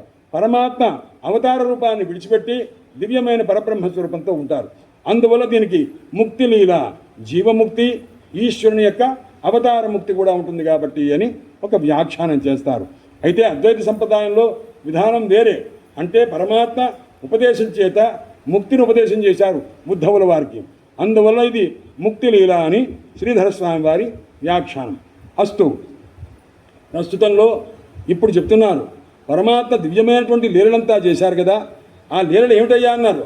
ఆయన పరమాత్మ యొక్క గొప్పతనాన్ని చెప్తూ జయతు జననివాస దేవకీ జన్మవాద. ఆయన ఇంత చెప్పారు. పరమాత్మ ఎంత చేశారయ్యా. జయతు జననివాస, పరమాత్మ ఎక్కడున్నారయ్యా అన్నారు. జననివాస, పరమభక్తులు అందరి హృదయాల్లో పరమాత్మ ఉన్నారు. మరి దేవకీ జన్మ, దేవకీదేవి కుమారుడుగా పుట్టారన్నారే, అదేమిటండి అన్నారు. అది వాద, పై మాటలే. వస్తుత దేవకీదేవి కుమారుడుగా పుట్టలా. ఆయన ఎక్కడున్నారయ్యా అన్నారు. జననివాస, భక్తుల యొక్క హృదయంలో ఉన్నారండి. దేవకీ జన్మ వాద అన్నారు. వాదం అంటే పైకి ఏదో హంబక్గా చెప్పారంటారే, అలాగనమాట. అందువల్ల పరమాత్మకి పుట్టుక ఉన్నదా, పుట్టుక లేనేలేదు. ఆయన అంతర్యామి, అంతః లోపల ఉండి యమయతి, మనల్ని శాసిస్తుంటాడు. ఈ పని చేయి, పుణ్యకృత్యం చేశావు కాబట్టి పుణ్యకర్మలు చేస్తూ ఉండు, దీనివల్ల మంచి కలుగుతుంది అంటారు. పాపకర్మలు చేశావా, అధోగతిని పొందింప చేయడానికి తగిన పాపకర్మల్ని చేయిస్తూ ఉంటారు. పరమాత్మ చేసేది అది. అందువల్ల మన చిత్తం బాగా ఉంటే పరమాత్మ యొక్క అనుగ్రహం కూడా ఉంటుంది. లేదా కాబట్టి యమధోనినీషతే, ఎవరైతే నీచమైన ఆలోచనతో ఉంటాడో వాడిని కిందికి పోయేట్టు పరమాత్మ చేస్తారు. ఎవరైతే ఊర్ధన్నినీషతే, పైకి తీసుకెళ్లాలంటే ఉత్తమమైనటువంటి సంకల్పాలు చేస్తుంటారు. పరమాత్మ సుమ అని అన్నారు. ఇంతకీ దేవకీ జన్మ వాద, వాద అంటే హుళక్కి అని అర్థం అన్నమాట. అంటే హుడు అంటే మా తండ్రి గారు మాట చెప్తుండేవారు. నాయన పిల్లలు ఎప్పుడైనా సరే వాడిని కూర్చోబెట్టినప్పుడు వాడిని కాస్త లాలి పాట పాడండి అంటారు. ఏం పాడతామండి మనం, చిచ్చులు హాయి అని అంటాం అనమాట. ఇది కదా అనేది. అంటే అర్థం ఏమిటి అన్నారు. దాంట్లో వేదాంతం ఉంది. చిచ్చులు అంటే మనకు ఒక రిథిం రావాలంటే, ఒక లయ రావాలంటే దానికి ఒక ఎమోషన్ రావాలి. ఎమోషన్ రావాలంటే చిచ్చులు హాయ్ అంటారు. అంటే హుడు హాయ్ అని అన్నాం అనమాట. ముందు చిచ్చులు హాయ్ ఏమిటి దానికి అర్థము అన్నారు. అది సంస్కృతంలో చిత్ చ ఉళుళు హాయి, ఇది 4 పదాలు అనమాట. చిత్ చ ఉళుళుళుళు హాయి. అర్థం ఏమిటన్నాడు. నాయన ఉన్నది ఏముందిరా అన్నాడు. చిత్, జ్ఞానమే ఉన్నది నాయన, జ్ఞానస్వరూపం తప్ప ఏదీ లేదురా. చిత్ చ చిదేవా, జ్ఞానమే ఉన్నది. మరి ప్రపంచం ఉంది కదండి అన్నది. ఉళుళుళుళు ఏం లేదురా అబ్బాయి. ఇలా తెలుసుకుంటే ఏమవుతుంది, హాయి నాయన సుఖంగా ఉన్నదిరా అబ్బాయి. అంటే నీవు జీవభావాన్ని విడిచిపెట్టి ప్రపంచం యొక్క సత్యత్వాన్ని విడిచిపెట్టి ఆనంద స్వరూపమే ఉందని అనుకుంటే నాయన నువ్వు సుఖంగా ఉంటావురా అని చెప్పి దాని అర్థం. ఇది ఎక్కడుందయ్యా అన్నాడు. దత్తాత్రేయ మహాత్మ్యంలో దివ్యమైనటువంటి కథ. అందులో ఒక తల్లి ఉన్నది. ఆమె అలర్కుడి యొక్క తల్లి. ఆ మహాతల్లి చెప్పిందనమాట, నాయన ఈ రకంగా పరమాత్మను తెలుసుకోరా అని చెప్పి. మదాలస అని తల్లి పేరు. ఆ తల్లికి 4-5 కుమారులు ఉంటారు. అందరి పేర్లు కూడా ఏదో తండ్రి పెట్టబోతుంటే ఎందుకంటే ఆ పిచ్చి పేర్లు పెడతారని. అయితే నువ్వు పెట్టు చూద్దాం ఈసారిని ఓ పిల్లవాడు పుట్టంగానే అలర్క అని పేరు పెట్టింది. అంటే పిచ్చి కుక్క అని దానికి అర్థం అనమాట. ఆ పేరు పెట్టింది అనేసరికి అదేంటి ఆ పేరు పెట్టామన్నారు. అయ్యా మీరు పెట్టిన పేరు ప్రకారం వాళ్ళు ఉండట్లా, నేను పెట్టిన పేరు చెప్తాను, అది జ్ఞానపూర్ణుడు అవుతాడు చూడండి అని చెప్పిందనమాట. ఆమెను ఉపదేశం చేసింది ఉపదేశాలని. దాన్ని బట్టి మన వాళ్ళు దాని తెలుగులో ఇలా చెప్తే బాగుంటుందని తయారు చేసుకున్నారన్నమాట. అస్తు ప్రస్తుతంలో ఈ విధంగా పరమాత్మ ఏం చేశారయ్యా అన్నారు. ఇప్పుడు చెప్తాను. జననివాస దేవకీ జన్మవాద యదువర పరిషత్ సహే. పరమాత్మ ఇప్పటిదాకా ఏం చేశారు. యదువీరులు పాండవులు వీళ్ళని కాస్త 4 భుజాలుగా పెట్టుకొని అధర్మాన్ని కాస్త పోగొట్టి ధర్మాన్ని నిలుపుతూ ఈ రకంగా ఉన్నారు. ఈ దశమస్కంధంలో జరిగిన కథ ఇలా ఉంటూ ఉండగా కౌరవులు పాండవులు యుద్ధం జరగటం, వాళ్ళు కాస్త పోవటం, వీడు స్వర్గారోహణం అని కాస్త వెళ్ళిపోవడం, ఇదంతా జరిగింది. ఇంకా ఎవరున్నారయ్యా అన్నారు. 3000 కోట్ల యాదవులు ఉన్నారండి. వస్తుత తక్కువ చెప్పారట. ఎందుకంటే ఇంతమంది ఉన్నారా అండి అన్నారు. వాళ్ళకేం సంతాన నిరోధాలు ఏమీ లేదు, వంశవృద్ధి పెరిగిపోయింది. వాళ్ళు ఎలా ఉన్నారా అన్నాను. దేవతలు కూడా గజగజ వణికిపోతున్నారు యాదవులను చూసి. ఎందుకంటే వాళ్ళ పక్కన కృష్ణ పరమాత్మ ఉన్నారు. కృష్ణ పరమాత్మని అండగా చూసుకొని వాళ్ళు దేవతలను లెక్కబెట్టట్లా, ఏమీ లెక్కబెట్టలా. మా పక్కన కృష్ణ పరమాత్మ ఉన్నారు చాలు అన్నారన్నమాట. యాదవులు, కౌరవులు లేరు, పాండవులు లేరు. మొత్తం ఆధిపత్యం ఎవరిదయ్యా అన్నారు. మొత్తం యాదవులదైందనమాట. చూశారు తమ వాళ్ళ యొక్క అధర్మ బుద్ధి, అంటే ఈ అహంకారం చూచారు. పరమాత్మ దేన్నైనా సహిస్తారు, అహంకారాన్ని సహించరు. వెంటనే ఏం చేశారయ్యా అన్నారు. బ్రాహ్మణులందరూ పిండారక తీర్థమని ద్వారక దగ్గర ఒక ప్రదేశానికి వెళ్ళి ఈ నారదాది మహర్షులంతా కూడా అటుగా వెడుతున్నారు. వెడుతుంటే ఏం చేశారు, ఒక సంకల్పం చేశారు. దాని ప్రకారం ఈ కృష్ణ పరమాత్మ యొక్క పిల్లల్లో కొంతమంది 10 మంది పిల్లలు యువకులుగా ఉన్నవాడు అందరూ కలిసి జాంబవతి యొక్క కుమారుడైనటువంటి మహానుభావుడు సాంబుడు అని ఉన్నాడు. ఈ సాంబుడు ఎలా పుట్టారయ్యా అన్నారు. పరమాత్మ యొక్క పరమ కుమారుడుగా పుట్టడానికి ముందు పరమాత్మ జాంబవతికి ముందు సంతానం లేకపోతే ఆ సంతానాన్ని కనాలని చెప్పి ఆమె కాస్త వ్రతం చేసి స్వామివారితో చెప్పింది. పరమాత్మతో, స్వామి మనకు ఉత్తమ సంతానం కలగాలి, మీరు అనుగ్రహించండి, మీరు ఎలాగైనా సరే అంటే, సరేలే మనం ఒక పని చేద్దాం, ఈశ్వరాంశతో పుట్టేట్టుగా చేసుకోవాలి అని మహానుభావుడు శివపంచాక్షరి మహామంత్రం ఉపదేశం దాని వెళ్ళారు. ఎక్కడికి వెళ్ళారయ్యాను, ఉపమన్యుడని ఈశ్వరుని యొక్క భక్తుడి దగ్గరికి వెళ్ళారు. వెళ్ళి ఆయన దగ్గర మంత్రోపదేశం అయ్యారు. ఇది చెప్తే విష్ణు భక్తులు కొంతమంది వీర వైష్ణవంలో ఆయన ఏంటి ఏం దగ్గరికి వెళ్ళటం ఏంటి, ఓ భక్తుడి దగ్గరికి వెళ్ళి పంచాక్షరం ఏమిటయ్యా అన్నారు. నేను చెప్తే మీరు ఆ మాట అంటే తలకాయ పనిచేస్తా. వేదవ్యాసులు వారు చెప్పారు, లింగ పురాణంలో చూడండి, శివపురాణంలో చూడండి, తెలుస్తుందన్నమాట. అందుకోసం ఆయన ఆ ఉపమన్యుడి దగ్గరికి వెళ్ళి శివపంచాక్షరి ఉపదేశం అయ్యి దాని చేత జపం చేసిన తర్వాత ఆ మహానుభావుడు పిల్లవాడు పుడితే అతనికి సాంబుడు అని పెట్టారు. ఈ సాంబుడు అంటే పరమేశ్వరుడుగా, పరమేశ్వరుడు ఏం చేస్తాడయ్యా అన్నాడు, లయకారకుడు. ఇప్పుడు యదువంశానికి లయం చేసేవాడు ఎవడయ్యా, ఈ సాంబుడే. ఎందుకంటే ఈ సాంబునికి ఆడవేషం వేసి కూర్చోబెట్టి గర్భవతి వేషం ఇచ్చి 4 చీరలు కాస్త పైన చుట్టి గర్భవతిలాగా ఉంచి వాళ్ళు కాస్త బయలుదేరి పెడుతూ, అయ్యా మహానుభావులు నమస్కారం అండి, మాకు మాట, మాకు తెలిసిన అమ్మాయి, ఈ అమ్మాయి గర్భవతిగా ఉంది, పిల్లవాడు పుడతాడా, పిల్ల పుడుతుందా, ఏదో సంతానం చెప్పండి, ఆడపిల్ల మగపిల్లవాడు అన్నారు. అంటే వాడు ఈ పరిహాసం చేశారుగా, వీళ్ళు ఋషుల్ని బట్టి అవమానంగా మాట్లాడారు. నాయన ఆడపిల్ల మగపిల్లవ కాదురా, మీ వంశనాశకమైన ముసలం పుడుతుందిరా అని చెప్పి వాళ్ళు వెళ్ళిపోయారు. ఈ చెప్పిన వాళ్ళలో ఎవరున్నారు, నారదుల వారు కూడా ఉన్నారు, అందరూ ఉన్నారు. వాళ్ళంతా వెళ్ళిపోయారు. నారదుల వారు ఏం చేశారు, ఈ శాపం పెట్టిన వాళ్ళ గ్రూపులో ఉండి ఈయన తిన్నగా మళ్ళా ద్వారకకు వెళ్ళారండి. ద్వారక వెళ్ళి ద్వారకలో కూర్చున్నారు. ఏమండో ఈయనేనండి మాకు శాపం పెట్టిందని ఆ పిల్లలు చెప్పారా, చెప్పలా. ఈ శాపం పెట్టడం ఏమిటి, ఆ గర్భంలో నుంచి వెంటనే ఒక ముసలం కాస్త కింద పడ్డది. ఆ రకంగా ముసలం పడేసరికి ఆ రోగల్లాగా పడ్డది. దాన్ని కాస్త తీసుకొని ఆహుకుడు అని యాదవులలో పెద్ద ఆయన దగ్గరికి వెళ్ళాడు.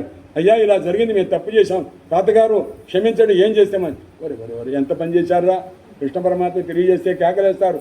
అప్పుడు ఏం చెప్పారు, ఆ మహానుభావుడు ఆయన మృగ చక్రవర్తి, ఆయన కాస్త కొండగా అయిపోతే తొండలాగా అయిపోతే అప్పుడు ఏం చెప్పారు, ఆయన బ్రాహ్మణుని తిట్టినా కొట్టినా మాట్లాడవద్దు, మీరు నెమ్మదిగా రండి, ఉండండి, బ్రాహ్మణుని అవమానించవద్దు అని ఈ రకంగా చెప్పారా. చెప్పినా కానీ ఇట్లా పని చేశారంటే ఆయన ఇంకో శాపం పెడతాడరా నాయన, ఆయనకు వద్దు, నేను ఒక పని చెప్తాను, మీరు దాన్ని కాస్త ముక్కలుగా చేసి దాన్ని కాస్త అరగదీసి సముద్రంలో పడేయంటారు అన్నారు.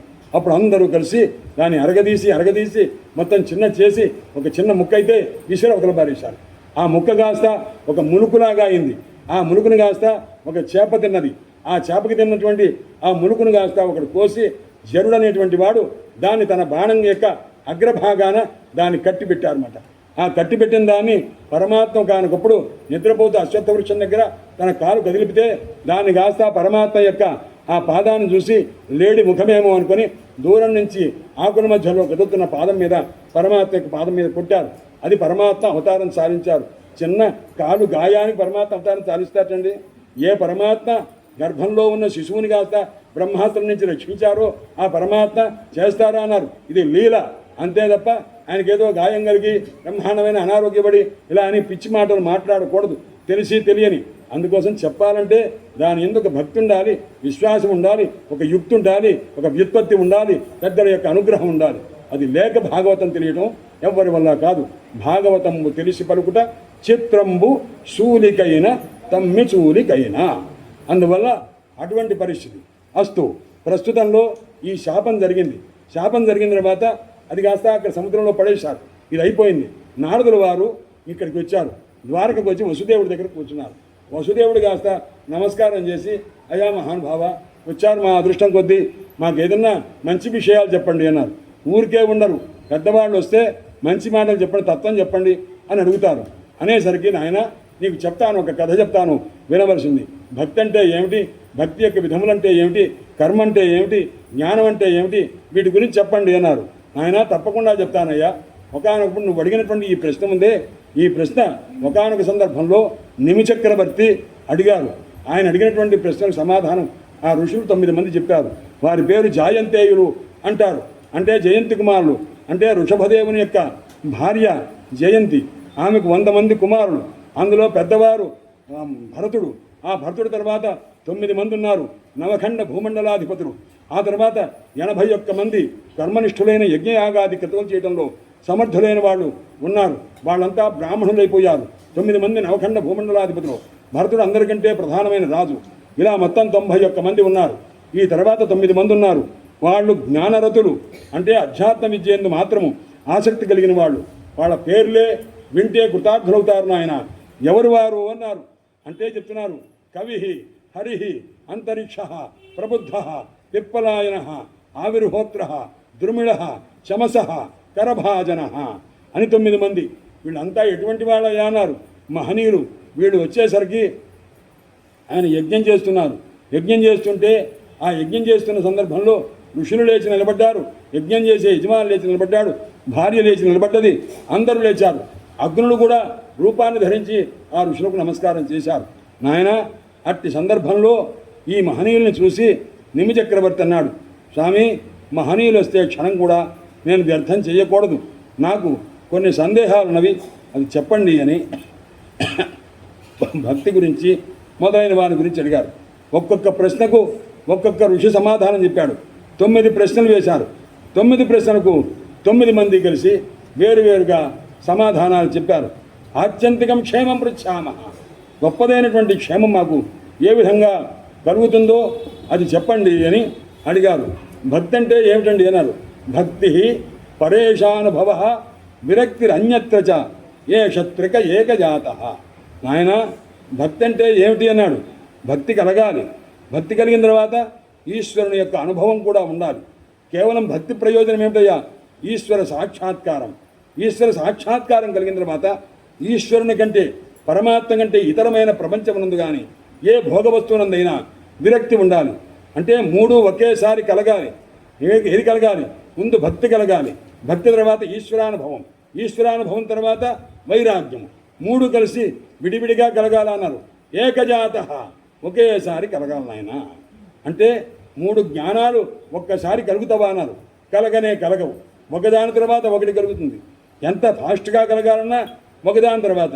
ఎందుకంటే మనం ఒక కమలపు రేకులు తీసుకోండి. రేకులు కాస్త ఒక 50 రేకులు పెట్టండి. సూదితో పొడిచామనుకోండి, పొడిస్తే ఒక అరసెకండ్లో కిందికి దిగిపోతుంది. 100 రేకులకి కిందికి వచ్చేస్తుంది సూది. అంటే ఈ 100 రేకులు రావాలంటే 1, 2, 3, 4 అవ్వాల్సిందేగా. ఇవన్నీ అయిన తర్వాత కదా చిట్ట చివరిలో వస్తుంది. అందుకోసం దీనికి అంతా సమయం ఉన్నది కదా. అలాగే ఒకే జ్ఞానం ఒక్కసారి 3 జ్ఞానాలు ఒక్కసారి కలగవు కదా అన్నారు. అంటే దానికి సమాధానం చెప్పారు.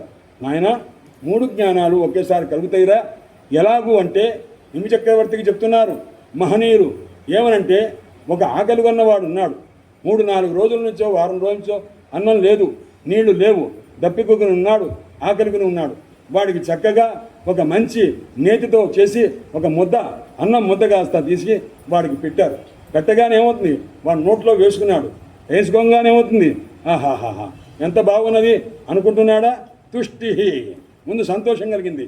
అంతకు ముందున్న నీరసం కాస్త నోట్లో వేసుకోగానే తగ్గిందా లేదా అన్నాడు. ఖచ్చితంగా తగ్గింది. పుష్టి, పుష్టి కలిగిందిగా. ఆ తర్వాత 100 ముద్దలు తినేవాడు ఇప్పుడు 1 ముద్ద తిన్నాడంటే వాడు 100వ ముద్ద మళ్ళీ ఇప్పుడు తినలేడు. 99 ముద్దలే తింటాడుగా. ఆకలి కొద్దిగా తగ్గిందిగా. కాబట్టి ఒకేసారి సంతోషము, పుష్టి, ఆకలి పోవుట 3 జరగలేదా నాయన? అందువల్ల పరమాత్మ యందు భక్తి చేత ఈ 3ంటిని పొంది కృతార్థుడు కావాలి సుమా అన్నారు. ఆయన భక్తిలో భేదములు ఏమిటో కూడా చెప్పారు. ఆ రంగా కర్మల యొక్క ప్రాశస్త్యం ఏమిటో చెప్పారు. ఇవన్నీ కూడా చెప్పారు. ఇదంతా చెప్పిన తర్వాత మహనీయుడైనటువంటి ఆ నారదుల వారి యొక్క మహోపదేశాన్ని విని ఆ వసుదేవుల వారు చాలా సంతోషపడ్డారు. ఇలా సంతోషపడుతుంటే నారదుల వారు అయినా కానీ రోజు వెళ్ళి రాత్రి అయ్యేసరికి నారదుల వారిని వసుదేవుడు పంపించేస్తున్నాడు. ఎందుకంటే నారదుల వారికి ఎక్కడ ఒక రోజున నైట్ హాల్ట్ చేయడానికి అవకాశం లేదు దక్ష ప్రజాపతి శాపం వల్ల. ఆయన మళ్ళీ ఎక్కడో అరణ్యాలు అక్కడ తిరిగి మళ్ళీ పొద్దున వంగానే స్నానం చేసి సంధ్యావందనం చేసుకొని మళ్ళీ వసుదేవుని ఇంట్లో కూర్చునేవాడు. ఎప్పటిదాకా? రాత్రి దాకా కూర్చొని మళ్ళీ ఆయనకి ఏమైనా భక్తి విషయాలు అవి చెప్తూ ఉన్నాడు. మళ్ళీ రాత్రి వెళ్ళిపోవడం, మళ్ళీ పొద్దున్న రావడం. ఎందుకయ్యా వాళ్ళ ఇంట్లో అంతసేపు అన్నిసార్లు రావుతున్నారు? పరమాత్మ అవతారం సాధిస్తారు. ఆ సాధించే సమయంలో ఆ పరమాత్మ యొక్క సన్నిధానంలో ఉంటే నా అదృష్టం కదా అని అనుకుంటున్నారు. ఇలా అనుకుంటూ ఉండగా ఒక రోజున మహానుభావుడు కృష్ణ పరమాత్మ దగ్గరకు బ్రహ్మాది దేవతలంతా వచ్చారు. బ్రహ్మాది దేవతలంతా వచ్చి బ్రహ్మదేవుడు, పరమేశ్వరుడు, ఇంద్రాది దేవతలు అందరూ బయలుదేరి వచ్చారు. బయలుదేరి వచ్చి స్వామివారిని ప్రార్థిస్తున్నారు. గుర్తుపెట్టుకోండి, పరమాత్మ అవతారం ధరించేటప్పుడు ఎంతమంది వచ్చారు? అందరూ వచ్చారు. భూదేవి వచ్చింది, బ్రహ్మాదేవతలు వచ్చారు, ఇంద్రుని శత్రునైన మహాపరమేశ్వరుని వెంట పెట్టుకొచ్చారు, ఇంద్రాది దేవతలంతా వచ్చారు. అందరూ వచ్చి నమస్కారం చేసి, స్వామి ఆ కంసాదులంతా కూడాను రాక్షసులు, వాళ్ళు ఇప్పుడు మానవ రూపం ధరించి అనేక మందిని ఇబ్బంది పెడుతున్నారు. అధర్మాన్ని భరించలేక భూదేవినైనా నేను మోయలేకపోతున్నాను, మీరు రక్షించండి, ఈ భూభారాన్ని తగ్గించండి అని అన్నారు. అందుకోసం భూభారాన్ని తగ్గించారు. అంతా అయిపోయింది. పరమాత్మ చేయవలసిన కృత్యశేషము, పని మిగిలిన పని అంటూ ఏదీ లేదు, అంతా అయిపోయింది. అందుకోసం మళ్ళా బ్రహ్మాదేవతలంతా వచ్చారు. స్వామి మీరు చేయవలసిన యావత్ కర్మలు మీరు చేసి దేవతలు కోరినటువంటి రీతిగా మీరు అనుగ్రహించారు, దుష్ట శిక్షణ చేశారు, శిష్టరక్షణ చేశారు, అందరినీ అనుగ్రహించారు. కాబట్టి తమరు ఇంకా ఈ భూలోకాన్ని విడిచిపెట్టి వైకుంఠానికి దయచేసి అక్కడి నుంచి మాకు దర్శనమిస్తూ మమ్మల్ని ధన్యుల్ని చేయండి అని అడిగారు. అడిగిన తర్వాత సరే నాయన అలాగే అని నేను కూడా ఇదే అనుకుంటున్నానన్నారు. వాళ్ళు స్తోత్రం చేశారు. స్తోత్రం చేసిన తర్వాత పరమాత్మ కాస్త అలాగే అన్నారు. అలా అన్న తర్వాత దేవతలంతా నమస్కారం చేశారు. ఎవరి ఇళ్లకు వాళ్ళంతా వెళ్ళిపోయారు. ఇలా ఉంటూ ఉండగా పరమాత్మ ఏం చేశారయ్యా అన్నారు. ధ్యానమగ్నులై ఉన్నారు. చెప్పారు, పెద్దల్ని పిలిచారు, యాదవుల్ని, నాయన ఇవాటి నుంచి 7వ రోజున ఈ ద్వారకనంతా కూడా సముద్రం కాస్త ముంచివేస్తుంది. అందుకోసం మనం ఇక్కడ ఉండటానికి వీల్లేదు. మనం బయలుదేరి వెళదాం. ఎక్కడికి? ప్రభాస క్షేత్రమని అక్కడికి వెళదాం. అక్కడికి వెళ్ళి దాన ధర్మాలు చేసి కృతార్థులు కావలసింది అని చెప్పి పరమాత్మ ఆదేశించారు. ఆదేశిస్తుంటే ఇదంతా వింటున్నాడు. కృష్ణ పరమాత్మ యొక్క మిత్రుడు, ఆయన మంత్రి, ఆయన భక్తుడు, అటువంటి మహానుభావుడు. ఆయన పేరు ఉద్ధవుడు. ఆ ఉద్ధవుడు ఎక్కడున్నారయ్యా? మధుర నుంచి ఉన్నారండి. మధుర దగ్గర నుంచి పరమాత్మతో కలిసినాడు. చిన్నపిల్లవాడిగా ఉన్నప్పుడు బొమ్మలు పెట్టుకొని, కృష్ణ పరమాత్మ బొమ్మలు పెట్టుకొని, ఆయనతో ఇంకో బొమ్మ పెట్టుకొని, అది తన బొమ్మగా పెట్టుకొని పరమాత్మ దగ్గర సేవ చేస్తున్నట్టు, పరమాత్మ అనుగ్రహాన్ని పొందుతున్నట్టు ఇలా ఆటలు ఆడారు. ఇలా ఆడిన వాళ్ళు ఎంతమంది ఉన్నారండి పరమాత్మ దగ్గర? ఒకరు పరీక్షన్ మహారాజు, 2 ఉద్ధవుడు, ఇలా ఉన్నవారు అనమాట. బాలక్రీడనకై చిన్నపిల్లలు ఆడుకునే ఆట బొమ్మల్లో కూడా ఆ పరీక్షన్ మహారాజు అలాగే చేశాడు. ఎందుకంటే గర్భగతుడుగా ఉండగానే పరమాత్మ రక్షించారుగా. అందుకోసం పరమాత్మని యొక్క బొమ్మలు పెట్టుకొని ఆ ప్రాదర్శనం అంటే పొద్దున పూట సద్దన్నం కూడా తినకుండా అలా చేసిన వాళ్ళిద్దరు. అందువల్ల ఇప్పుడు ఉద్ధవుడు పరమాత్మకు మహా ఇష్టుడైన భక్తుడు, మిత్రుడు, మంత్రి. అందువల్ల అతన్ని ఒక రోజు ఏం చేశారంటే ఆ నందగా మధురలో ఉంటుండగానే ఆయనకి స్నేహితుడిగా ఉన్నాడు. అలా ఉన్న సందర్భంలో ఒక రోజున ద్వారకకు వచ్చారు. ద్వారకకు వచ్చే ముందు మధురలో ఉంటుండగా నేను కృష్ణ పరమాత్మకు చాలా భక్తుణ్ణి, నా అంత భక్తి గల వాళ్ళు ఎవరు లేరు అనుకున్నారు. ఈ అహంకారాన్ని పరమాత్మ తట్టుకోకుండా ఏం చేశారంటే, నాయన ఉద్ధవ, నా గురించి ఆ నందగోకులంలో గోపికలు చాలా బాధపడుతున్నారు, ఒకసారి అక్కడికి వెళ్ళి నేను చెప్పిన మాటలు నాకు చెప్పిరారా అబ్బాయి అన్నారు. అనేసరికి ఈయన వెళ్ళేసరికి ఉద్ధవుడు చూశాడు.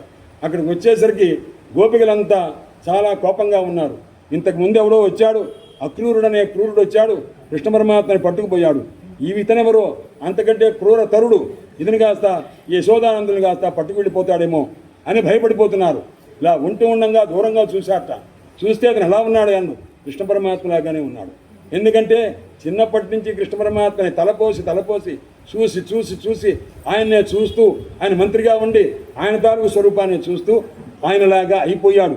భ్రమర కీటన్యాయంలాగా సుఖయోగేంద్రుల వారు కూడా సాక్షాత్తు కృష్ణ పరమాత్మ లాగానే ఉంటారు. అలా ఉన్నవాడు వీళ్ళిద్దరేట. అందుచేత ఇప్పుడు ఉద్ధవుడు కాస్త చూసి వాళ్ళు ఏమనుకున్నారంటే అయ్యో కృష్ణ పరమాత్మ లాగానే ఉన్నారే అని దగ్గరికి వెళ్ళారట. వెళితే పరమాత్మ కాదు, కొద్దిగా తేడా కనిపించింది. చూశారు. ఆ తర్వాత ఆయన ఆ నంద యశోదల దగ్గరికి వెళ్ళి ముందు వాళ్ళతో మాట్లాడారట. మాట్లాడితే రాత్రి సాయంత్రం వచ్చిన వాడు, రాత్రి నుంచి పలహారం చేసి కూర్చున్నవాడు తెల్లవారుజామున దాకా కృష్ణ పరమాత్మ లీలలు చెప్తూ ఉన్నారట. మధురా లీలలంతా యశోదాదేవికి నందునికి చెప్తున్నారు. అప్పుడు ఆ యశోదాదేవి కూర్చుని, మహాతల్లి అయ్యా భాగవతం చూడాలి, చూడటం అంటే మామూలుగా ఏదో తాత్పర్యాలు చూడటం కాదు, ఆ పదాలు చూడాలి, ఆ యశోదమ్మ తల్లి కూర్చున్న రీతి చూడాలి, అది మనస్సునకు పట్టాలి. ఆ మహాతల్లి మాట్లాడిందా, మా పిల్లవాడు ఎలా ఉన్నాడు నాయన అని అడిగిందా? అడగలేదు. అప్పటి నుంచి ఇప్పటిదాకా అడగలేదండి మహాతల్లి. అలా కూర్చుంది. రాత్రి నుంచి పొద్దున్న దాకా పరమాత్మ యొక్క లీలా వైభవం అంతా చెప్తున్నాడు ఉద్ధవుడు. అలాగే కూర్చుని ఆ మహాతల్లి కాస్త విన్నది. ఆ విన్న తర్వాత పొద్దున్నయింది. ఆయన కాస్త ఏం చేశారయ్యా, బయలుదేరి వెళదామని అనుకుంటున్నారు. ఇంత లోపల గోపికలంతా నీళ్లు పట్టుకుందామని వచ్చారు. రథం చూశారు. ఇంత లోపల అది పరిస్థితి అంతా అర్థమైంది వాళ్ళకి. అయ్యా ఎవరో వచ్చారని అనుకున్నారు. ఆ ఉద్ధవుడి దగ్గరికి వెళ్ళారు. చూశారు, ఏదో కొద్దిగా పరిచిత వ్యక్తిలాగా అనిపిస్తున్నాడే అన్నట్టుగా వాళ్ళ దగ్గరికి వెళ్ళారు. నాయన కృష్ణ పరమాత్మ మమ్మల్ని తలుచుకుంటున్నారా, ఏమైనా చేస్తున్నారా లేదా అని అంటే అప్పుడు చూశాడు, వాళ్ళ భక్తి చూశాడు. ఆ మహానుభావుడు పులకించిపోయాడండి. పులకించిపోయి వీళ్ళ పాద రేణువుతో కూడా నేను సమానం కాదు, నేనంతా నాకున్న భక్తి అంతా ఈ స్త్రీలకు ఉన్నటువంటి భక్తిలో నేనంత వాడిని అనుకున్నారు.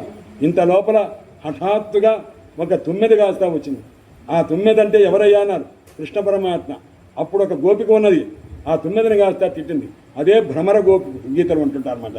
అందుకోసం కృష్ణ పరమాత్మ అసలు ఈ ఉద్ధవుడు మళ్ళా నాకు వేరేగా తనకు అనుకూలంగా ఏమైనా చెప్తాడేమో, అతని పరిస్థితి ఏంటో చూద్దామని గోపికలకు తెలియకుండగా, రాధాదేవి కూడా ఉంది అక్కడ, రాధాదేవి కూడా తెలియకుండగా హఠాత్తుగా ఒక తుమ్మెదగా వచ్చారట. మధుప కితవబంధో, ఆమె కాస్త రాధాదేవి అన్నది.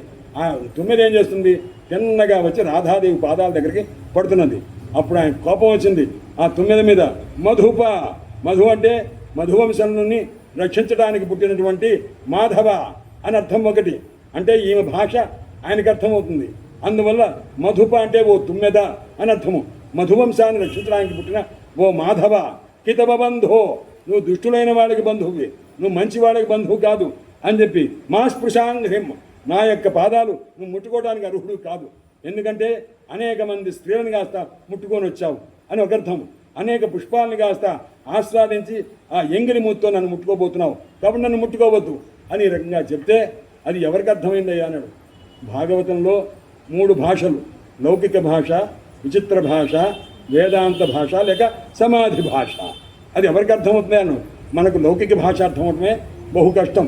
ఇక అంతకనించి విచిత్ర భాషకు వెళ్ళకూడదు, ఆ చిత్రాలు మనం చేయకూడదు, ఆ సమాధి భాష మనం జోలేవద్దు. ఎందుకంటే కృష్ణనిష్ఠులైతేనే అది మాత్రం అర్థమవుతుందని. అందువల్ల ఈ భాష పరమాత్మకు అర్థమైంది. పరమాత్మ వచ్చినట్టు ఉద్ధవుడికి కూడా తెలీదు.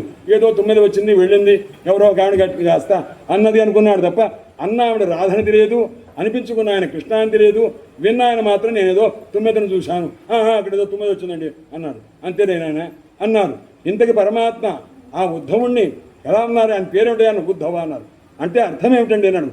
ఉద్ధృత ధవేనే చుద్ధవ, ధవుడంటే పరమాత్మ చేత ఉద్ధరింపబడ్డాడు కాబట్టి ఉద్ధవుడు అని ఒక అర్థం. బుద్ధు హవ ఇజ్ ఈక్వల్ టు ఉద్ధవ. హవము అంటే యజ్ఞము, యజ్ఞం కంటే గొప్పదైనటువంటి వారు కాబట్టి, అంటే యజ్ఞస్వరూపుడు మహావిష్ణువు, మహావిష్ణువు కంటే గొప్పవాట. అందువల్ల ఆయనకు ఉద్ధవుడు అని పేరు. ఎందుకంటే పరమాత్మ చెప్తారు, ఏకాదశ స్కంధంలో చెప్తారు, నాయన ఉద్ధవ నువ్వంటే నాకు ఎంత ఇష్టం అంటే, నాయన బ్రహ్మదేవుడు అంటే అంత ఇష్టం లేదు రా అబ్బాయి, పరమేశ్వరుడు అంటే అంత ఇష్టం లేదు, లక్ష్మీదేవి అంటే అంత ఇష్టం లేదు, నా మీద నాకు అంత ఇష్టం లేదురా, నువ్వంటే అంత ఇష్టం రా అన్నాడు. ప్రపంచంలో ఇంకెవరిని అనలేదండి. ఆ రకంగా అనిపించుకున్న మైత్రీ భావం కలవాడు, భక్తి భావం కలవాడు. ఇప్పుడు ఆయన ఎలా ఉన్నారయ్యా, పరమాత్మ అవతారం చాలించడానికి సిద్ధమయ్యారు. బ్రహ్మదేవతల నుంచి ప్రార్థించారు. సరే నాయన అన్నారు. 7వ రోజున సముద్రం కాస్త ద్వారకను ముంచివేస్తుంది అన్నారు. అందరూ బయలుదేరి ప్రభాస క్షేత్రానికి వెళ్ళండి అన్నారు. ఇదంతా వింటున్నాడు, అమాయకంగా భయంగా వింటున్నాడు. వచ్చాడు పరమాత్మ దగ్గరికి వచ్చారు. స్వామి మీరు కాస్త అవతారం చాలిస్తున్నట్టు నాకు అర్థమైంది, మీరేం చేస్తారంటే స్వధామ నయమామపి, నాయన నేను కూడా మీతో వస్తా, వైకుంఠానికి తీసుకెళ్ళిపోతారా మీ దగ్గరే ఉంటాను, చెప్పిన మాట వింటాను అన్నాడనమాట. అని అన్న తర్వాత పరమాత్మ మౌనంగా ఉన్నారు. స్వామి, ఒకవేళ మీరు తీసుకెళ్ళలేదు అనుకోండి, నాకు పెద్ద ఇబ్బంది ఏం లేదండి, మీ కథ చెప్పుకుంటూ కాలక్షేపం చేస్తానండి, నాకేం ఇబ్బంది ఏం లేదన్నాడు. అంటే ఈ మాట అనిపించింది ఆయనే, ఆ మాట అనిపించింది కూడా ఆయనే. ఎవరు? అంతర్యామి రూపంగా పరమాత్మ అనమాట. అనేసరికి అప్పుడు పరమాత్మ చెప్తున్నారు, నాయన ఉద్ధవ, మనల్ని మనమే ఉద్ధరించుకోవాలిరా అబ్బాయి అని చెప్పి, నీకు నీవే గురువు అయి ఉంటావు అని చెప్పి నీకు ఒక కథ చెప్తాను, మా పూర్వులు చెప్పినటువంటి కథ అని చెప్పి మహానుభావుడు శేష ఏకాదశ ద్వాదశ స్కంధ సారాన్ని రేపు చెప్పుకోమని అనుమతి ఇచ్చారు. ఇంతటితో విరమిస్తున్న వాసుదేవ హరే, వాసుదేవ మహాదేవ మహాదేవ మహాదేవ.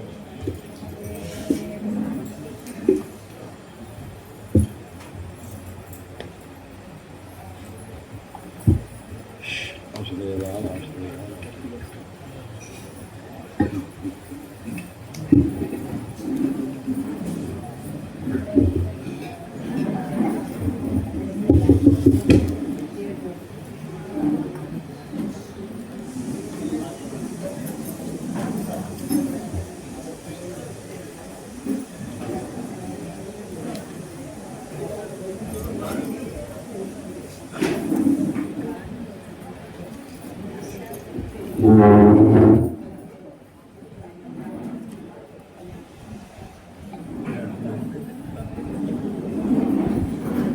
నేను తీసుకెళ్తే